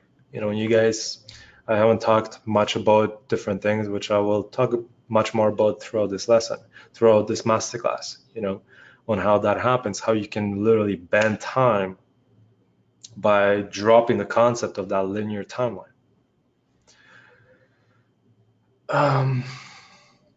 Yeah, and the things that I want to do this year, if I focus on a timeline, based on the things that I want to achieve during the next 12 months, like I was initially thinking that some of the things that I'm doing this year, I was gonna do them 5 years from now. Until I dropped the concept of time and I was like, well, why not just do it now? Move through the experiences, get them over with. I don't want to be stagnant, I'd rather just kind of move on and grow. Why would I stay in the same spot for 5 years if I don't have to? So to me, putting that timeline a lot of times slows you down because now it's like, imagine the essay concept. When you're in high school and university, you got to do an essay and you have a 1 month timeline to do it. You guys have experienced that before. You have a 1 month timeline. How many of you guys did it within the last 24 hours? The essays that you've had like a month to do or a few weeks to do, but you did it within 24 hours or less. That was me with every single essay. A lot of times I did it the night of, it was due at 8 in the morning and I was there at 4 in the morning typing it up. It makes you realize, what the fuck was that 1 month timeline for? I wasted 1 month. You could have done that the first day and got on with your shit, literally. But you dragged it on over a period of a month. Same thing is if you spent a little bit every single day doing it, and it took you a month for the final product, a little bit every single day. And then there's me or some of you guys who've done it in the last 4 hours and still got an 80 or 90%, on that essay within 4 hours. And then there's another individual who took literally little bit every single day for a whole month or a whole 2 months to write that essay. You start to realize, well, you don't need that 2 months or that month. You just dragged it on. You can do it like that right now in 4 hours or 3 hours, right? It's that type of thinking too, right, in a way. So when you're thinking of your goals, yeah, you can plan for quitting in 2 or 3 years, but you'll be slowly dragging it on over the course of 2 or 3 years, right? Based on the actions, the things that you do, that will take you 2 to 3 years. If you fully eliminate that concept and you just do, it might take you months, right? We've all experienced that in high school or college, based on assignments and due dates and all of that. It's a different way of thinking, right? It's a way of thinking that does not take time into consideration. And when you don't take time into consideration, some weird shit happens. Literally, in a good way, in a really good way. That's what I mean. Time is a very funny concept. And we're gonna dive much deeper into that. I have so much that I can share in regards to that. What else we got? So in this lesson, like I said, I would want to give you a taste, of what to expect, but also things to already start thinking about. So on all those concepts, we're gonna expand much, much, much more. This masterclass, the psychology masterclass, I was telling Molly, I can go for 44 lessons, just like the trading masterclass. That's how much I can expand on these concepts. All right, let's see what other questions you guys have here.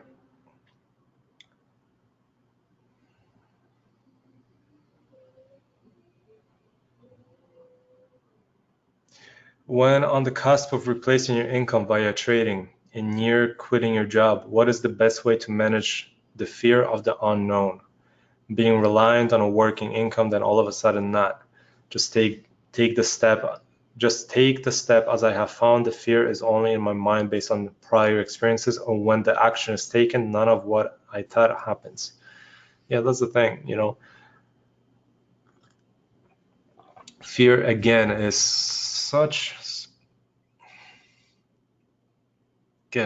fear is just like time. To me, it's useless. Fear is useless. How many of you guys have combated a fear before? Fear of heights, fear of deep water, or anything, any type of fear? Give me a why. I'll give you guys my example as well. And as soon as you did it, how fast did that fear disappear? Instantly? Right? As soon as you kind of did the fear, whatever the hell the fear was, whether it was fear of heights, fear of deep water, as soon as you jumped out of the airplane, as soon as you jumped into the ocean, how soon did that fear disappear? Instant. It's instant. For a lot of us, it's instant. You just have to do it. I had a fear of deep water. I lived in Costa Rica, but I had a fear of deep water.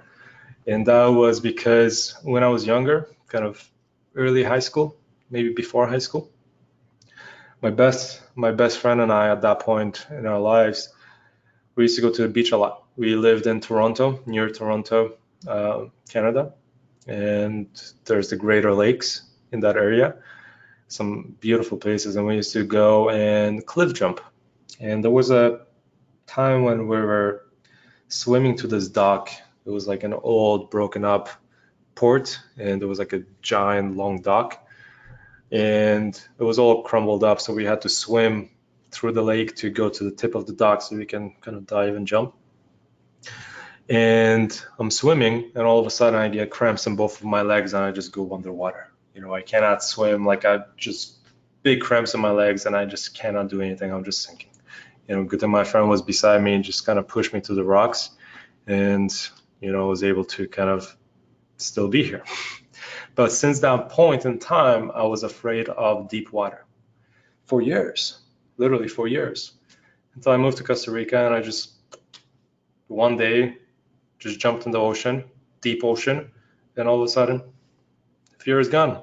You know, I spent the entire year swimming in deep ocean, you know, diving and doing my thing with zero fear. It was instant. And it took me 10 years, 15 years, however long that was, to get to that point. And when I got to that point, it was instant. And I wasted 10 years of swimming in deep ocean. You know, I swam in water all the time, but deep, the type of water where you can't see the bottom, you know, I could have enjoyed that for 10, 15 years. Fear is a funny thing. So when it comes back to that question of fear of quitting my job, you can sit on that fear for a long time and you're just postponing you quitting your job. You just got to do it. It's that simple. You just got to do it. And then once you do it, you'll notice, well, you've done it. So the fear is right away eliminated because you've already quit, you know? So write out that letter, resignation letter, whatever the hell it is, print it out. I remember the day I quit, and I was sitting there with my good friend of mine, Morgan, and we used to work together. And now we're working together here for MasterClass. Morgan is the COO of MasterClass right now. But we used to work together at the border, and I remember the day when I was quitting. And there's Morgan right there in the chat. But yeah, we were there in the office, and I had my resignation letter. It probably took me like hours. The thing is, I decided to quit that week, and then I quit a few days after. I think it was like a Tuesday. I decided to quit, and I gave my resignation letter on Friday, kind of thing. So I kind of sat on it for a couple of days, wrote my resignation letter, and then the day came. It was Friday. And I spent the whole morning, I think it was like since the moment I came till like lunchtime, just kind of stressing about it until the moment that I walked into the office. I'm like, hey, listen, this isn't for me. I'm trading full time now. You probably noticed.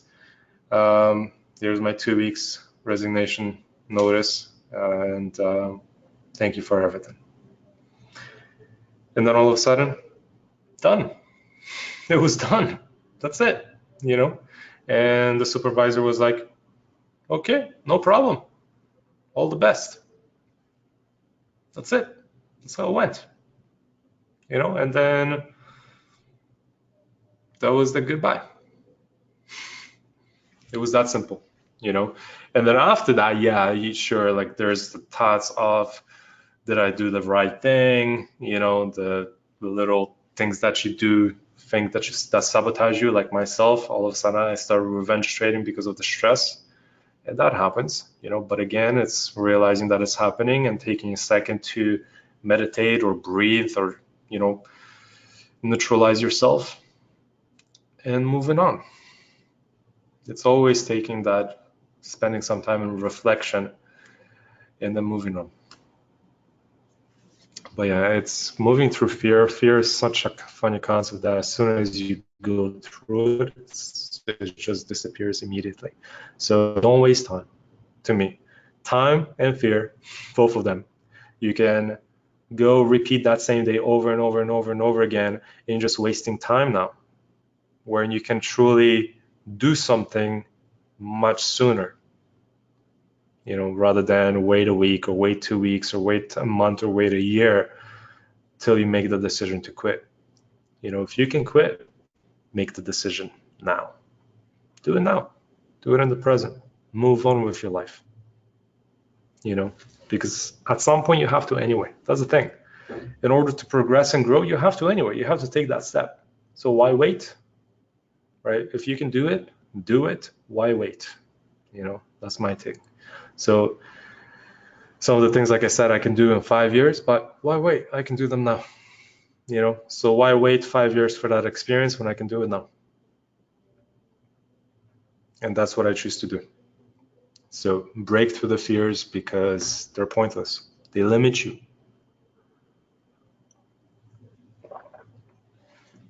And then he says, makes you think how replaceable employees are. Exactly, man.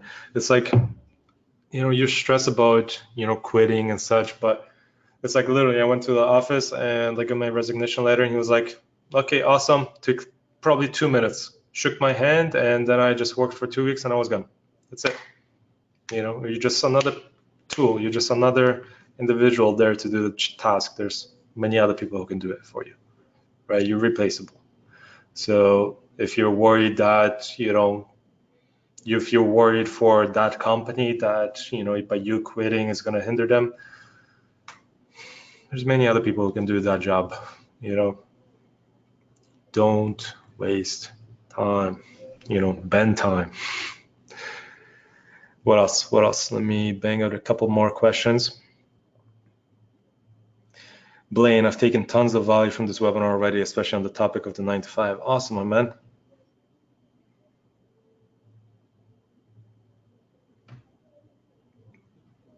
How long does it take to achieve that DMT effect from meditation? Everybody's different, The DMT effect from meditation, again, we'll talk much more about meditation, but meditation goes deep. Let's pause on that and we'll cover it in the meditation lessons, because meditation, it's simple. It's very simple. It's not something complicated, right? It's very simple. And you don't have to sit cross-legged like a yogi does. It's a tool, right? It's a tool that can be very simple. So how long does it take? It really depends on you, right? To achieve different levels. Like through meditation, it's a different level. You gotta realize, the funny thing is, how many of you guys have daydreamed before? I'm assuming that's everybody. Think about it. Think about it for a second. You daydream, right? Your mind, your consciousness is somewhere else, right? Because you're seeing these visuals, right? So your consciousness is somewhere else. It's experiencing something else because you're not in this 3D, this 3D reality, right? So when you're daydreaming, your consciousness is in a different place. You're in a different level of consciousness. That's what it is. You're hitting a different level of consciousness. In your dream state, you're also hitting a different level of consciousness. People think, and science and medicine has made us believe that this is all there is, right? That this 3D, three-dimensional reality is all there is. Quantum physics takes it to another level, right? Quantum physics tells us that there's more to this physical reality, right? And we go even farther through the things that we can do through meditation, hitting the different levels of consciousness. The dream state, right, is a totally different level of consciousness. Meditation, you can hit various levels of consciousness. Hypnotherapy, again, you can hit various levels of consciousness. This is just one. This 3D reality is just one level of consciousness. And in a way, this is a giant trend. This, in a way, is kind of as hallucination, in a way. This is a hallucination because dream sometimes feels more real than this. Sometimes hypnotherapy feels more real than this. Sometimes daydreaming feels so strong when it comes to the emotions that, again, it feels more real than this. So you got to think about, well, why not use all those states of being, right? Why not try to use all those different levels that we can hit, combine them all together, because this is just one level of consciousness. This is just one level of reality, right? It goes much deeper than this. And that's something we, again, are going to talk much more about as we move through the lessons and start talking about quantum physics and meditation and masterhood, right? It's going to go full circle. And that's kind of the things that we're going to touch on. And I don't talk about religion or anything like that. It's much past that, and it's practical things that you guys will learn that you can apply to your day to your life right now and really change it based on the different level of understanding that you have gained. I forgot what question I was answering with that, but just went on a little bit of a rant there. Oh yeah, how long does it take to hit that DMT effect? And in a way, through daydreaming, through dream state, you're using that DMT effect. You're accessing it on a daily basis. You're not realizing it, right? So it's easy. You're doing it on a daily basis. You're not realizing it. You're hallucinating on a daily basis without realizing it, right? Through a meditative state is just much more controlled, right? That's the thing. That's why I like meditation, because you can control it. That's the difference, right? You can play with it. You can explore the different realities that you're creating.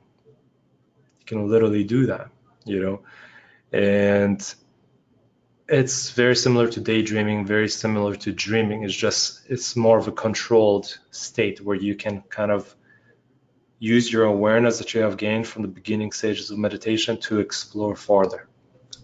And it's really cool. It's really cool. What else?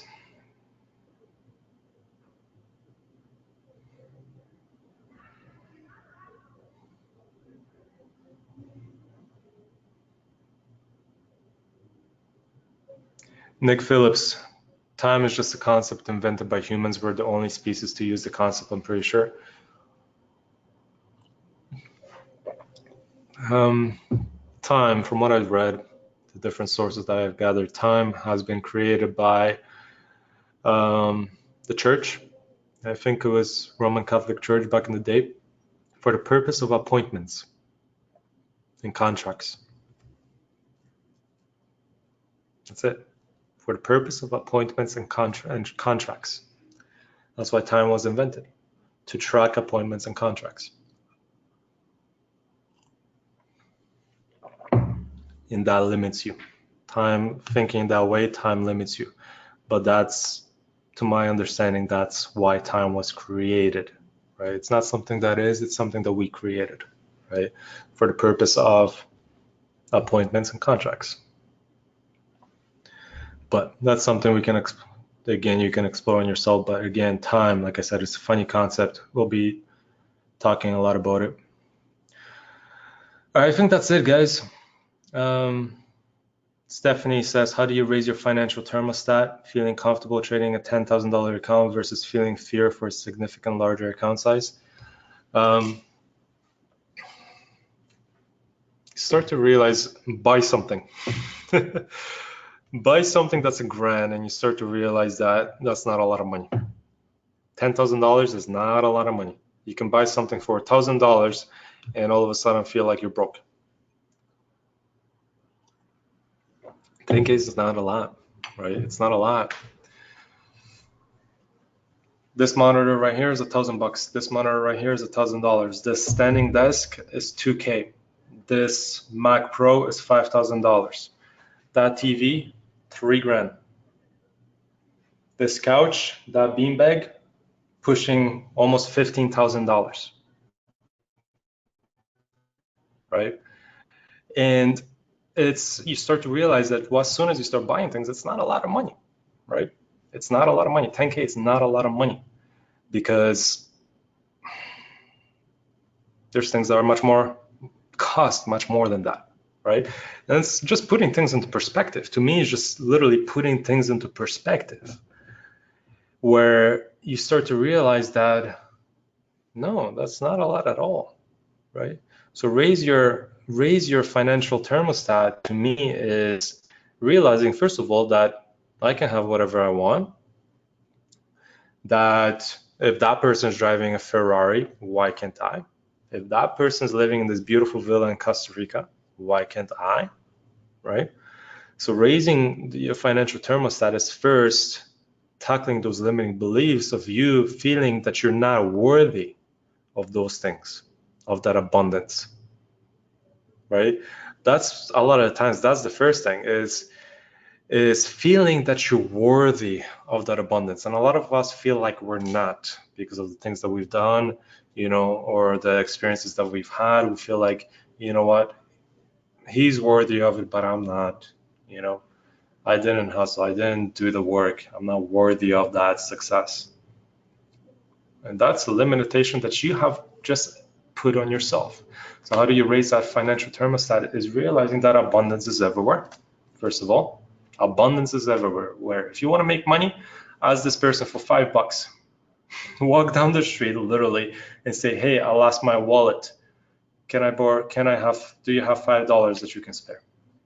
Somebody will give you $5. I know that's a peasant way of thinking, but that's what I mean. Abundance is everywhere, right? Because you can go on the middle of the street and ask somebody and they will have $5 to give you. It's that simple, right? And I'm not saying do that, but that's just a concept, right? That tells you that abundance is really everywhere.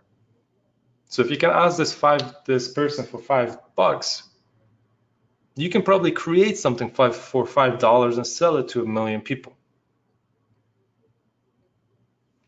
Abundance is everywhere. It's a state of mind, right? So financial thermostat is, again, realizing that 10K is not a lot of money. 100K is not a lot of money. $1 million is not a lot of money. Can I even buy a nice boat for $1 million? You know what I mean, right? When I was the last few days in Costa Rica, in front of my house in the ocean, there was, I've seen this, and I've seen one big boat, massive yacht, like massive. It looked like a cruise ship, but it was an actual personal yacht. It was 5 stories. It had 5 levels to it, literally 5 levels to it. It was huge, like huge. But behind it, so it wasn't the Sailing Yacht A, which the Sailing Yacht A is $500 million. Google it, Sailing Yacht A, SYA. That's 500 mil. I think euros, if I'm not mistaken. In front of me, there was $100 million yacht, right? So it was $100 million yacht, 5 stories, massive, 100 mil. Behind it was another yacht that family or that individual owned. It was a $50 million support yacht. Google it. Just type in $50 million support yacht, and it'll come up. It's a support yacht that costs 50 mil, and it has a crane on it. It will store your helicopter. It will store your speedboat. It will store your multiple Sea-Doos or jet skis. It will store all your toys, right? Plus provide housing for extra guests, provide housing for extra crew, right? And it costs $50 million. The whole setup is 150 mil, 100 million for that massive yacht, 50 million for this massive 170-foot support yacht. You start to realize that this person has this $100 million yacht, and that's not enough for all the toys so that individual can have all that fun, or that family can have all that fun. So they need another $50 million yacht for that. And here we are worried about 10K or 100K or $1 million, and are thinking that that's a lot of money. Perspective, right? It's just perspective, because you need to realize that no, that's not a lot of money at all. Raise your financial thermostat in that type of way, right? Start to look at different things and be like, no, I actually need $1 million. You know, I actually need 100 mil to do that. It's not impossible. You can definitely do it because he's done it. That person's done it. You know, why can't you? And that's how I approach things. So to me, it's like, no, it's just do. It's just, if that's the goal, I just do. You know, I'm just gonna go and do the thing that I need to do. You know, to me, 10K, that idea of $10,000 being a lot of money is, you start off thinking that way, because I did it at the beginning too. I remember the first time I had a $10,000 trade, I was like, wow, you know, my first $10,000 trade. And then it was a $20,000 trade. And then there was a $30,000 trade, right? And then there was a $50,000 trade. And all of a sudden, it's like, it's just expansion. It's just constant expansion, right? But if you limit yourself by believing that 10K is a lot of money, then all of a sudden, you'll be satisfied with 10K. So will you pass that to hit a $20,000 trade or a $50,000 trade? It'll be tougher because you already think that 10K is a lot of money. Where if you think that it's not, because in reality it's not. But you have to bring the abundance to you. You have to realize that anything is possible and abundance is everywhere. That's how you raise your financial thermostat, in my opinion. Does that make sense?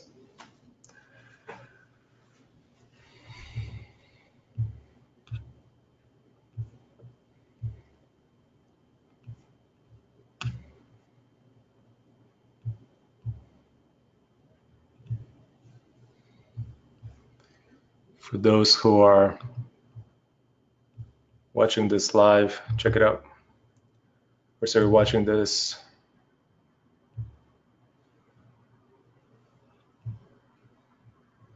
That's what I was talking about. So that right here, this guy is a $50 million yacht. And this yacht to the side is actually pretty small. It's smaller than the support yacht.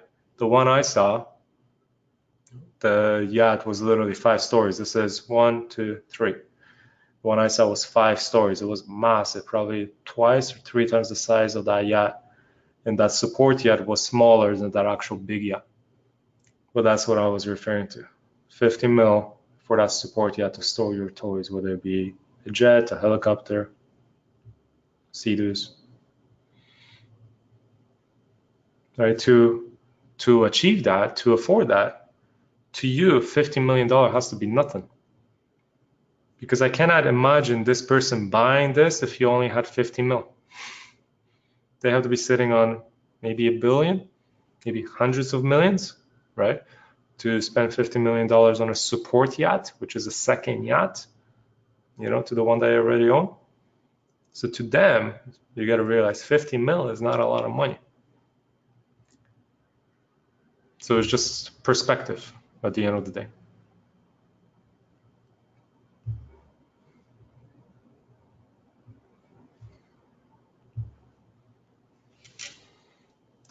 Awesome, guys.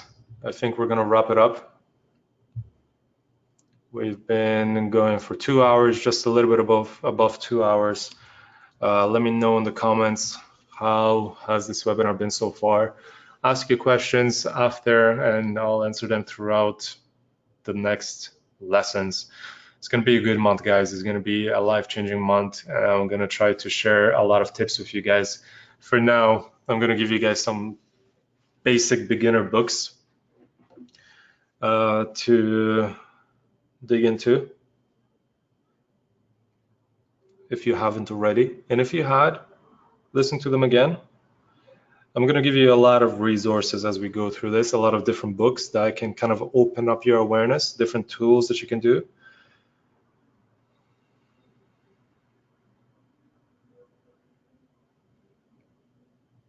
A lot of these you've probably already heard about or read maybe.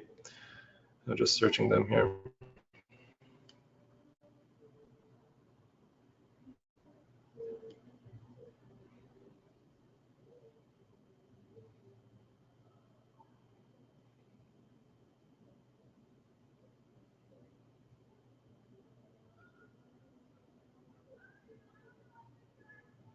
All right, so the first books that I would recommend for you to read are books by Dr. Wayne Dyer.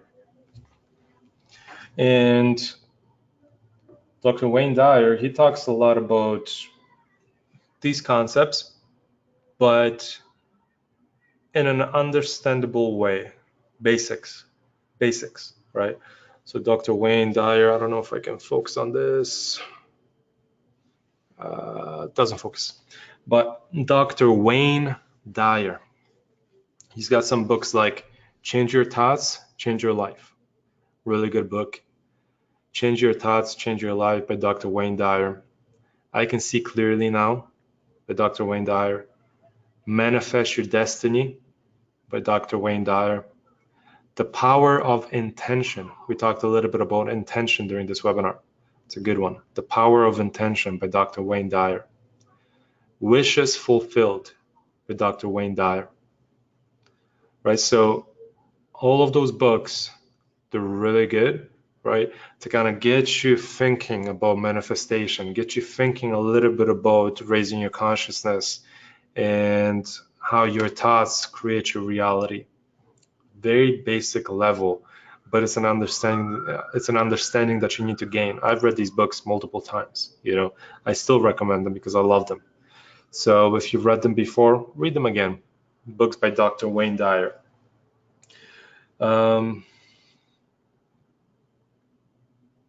Another book, couple books are by Michael Singer, Michael A. Singer.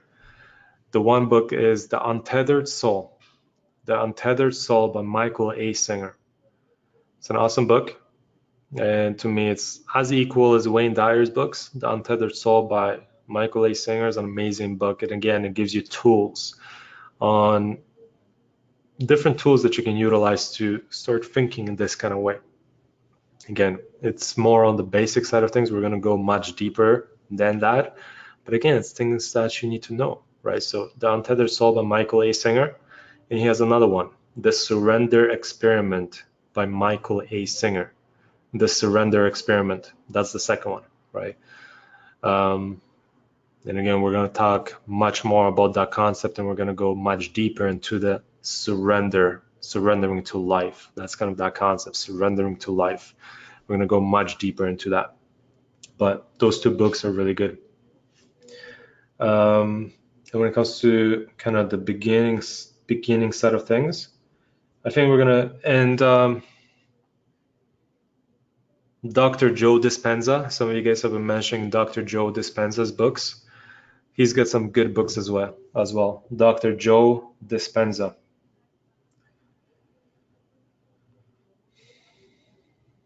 Breaking the Habit of Being Yourself. Breaking the Habit of Being Yourself by Dr. Joe Dispenza. It's a really good book. Becoming Supernatural by Dr. Joe Dispenza. Evolve Your Brain by Dr. Joe Dispenza. And these are touching Dr. Joe Dispenza. He's a medical doctor. I think he was a neurologist, if I'm not mistaken. And he focuses more on the science, but also touches a lot on meditation and manifestation and all of that. So those three authors, I would read all those books by those three authors. It will take you time. I've read all of them multiple times, right? And to me, they're basic. To me, they're really basic concepts, but they're concepts that you need to understand in order to go to the next level, right? So we're going to go much deeper than some of those concepts, but to me, they're mandatory to start working on your mind, to start working on the inner self. Because to me, trading psychology, it's more than just FOMO. It's more than just revenge trading. It's more than just raising your financial thermostat. To me, it's much more than all of that, right? To truly achieve success, not just in finance, but in life in general and happiness, psychology goes much farther than that. It's just an awareness that you gain through constant learning, constant evolution, right? So to me, it's just that this, right? This reality is just kind of an experiment, right? So I'm going through this experiment and I'm conducting other different experiences as well, experiments, right? That turn into an experience. And I want to experience as much as I can. And for me to experience as much as I can, I have to continue learning and continue growing, continue expanding, right? Because 10K is not enough. 100K is not enough. $1 million is not enough. Why not have more than that? It's a different experience. There's more challenges to that, right? you got to remember that the wider you want to go, the more you want to expand, there's going to be more challenges. But then a challenge is just another learning experience. As soon as I go through that challenge, now I broke through the bubble. I broke through the barrier. Now I'm on the next step, right? You always got to remember that if you want to go to the next level, there will be challenges. There will always be challenges, but don't see it as such. See it as a necessary step for you to get to the next level. It's just a learning opportunity.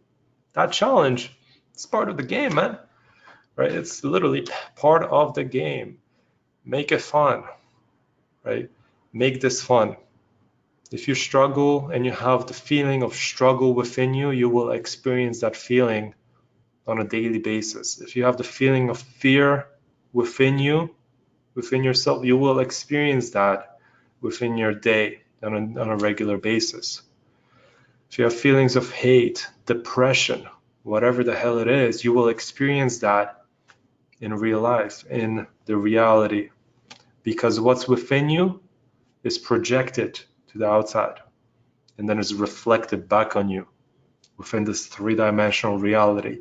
Your thoughts create the physical. Your ideas create the physical, right? And as soon as you start to realize, and you realize that, yeah, the feelings of hatred, the feelings of depression, they are thoughts that are projected into this reality and reflected back on me in this physical experience. And they start within here. You build your physical experience, right? And this is not religion or anything like that. This is quantum physics. That's how it works, right? And it's a science that a lot of us have not been taught in school. That it's a science that we're now starting to understand, but it's been around for thousands of years. This is the ancient science, right? And it's been around for a very, very, very long time, right? Magic, like they like to call it. We're going to talk a lot about magic because all of this is magic. Being able to talk to your higher self in a way is magic, because you're hitting the supernatural as an example. This is going to get interesting, guys. It's going to get really good. So I'm going to leave it with that, guys. And yeah, work on those concepts, some of the things that we've mentioned, we talked about. We're going to go much deeper into all of it, but this is a starting ground. And I think you guys have a good, solid foundation for now, right? So that's it, guys. That is it. Let me know in the comments if you enjoyed this webinar and send in your questions for the next ones. And that is it for now, guys. So take care. Have an awesome day, night, morning, evening, wherever you guys are. Still have a bunch of things to organize here around the house. I'll give you guys a proper tour at some other time. But for now, take care. Glad you guys, for those who are alive, glad you guys have been enjoying it. And just the beginning, guys. It's just the beginning. It's going to get good. So take care. Have an awesome day, night, morning, evening, wherever you guys are. And I will chat to you in lesson number 2. I believe that is limiting beliefs. Let me confirm. Lesson number 2, limiting beliefs. So chat to you guys then. Take care.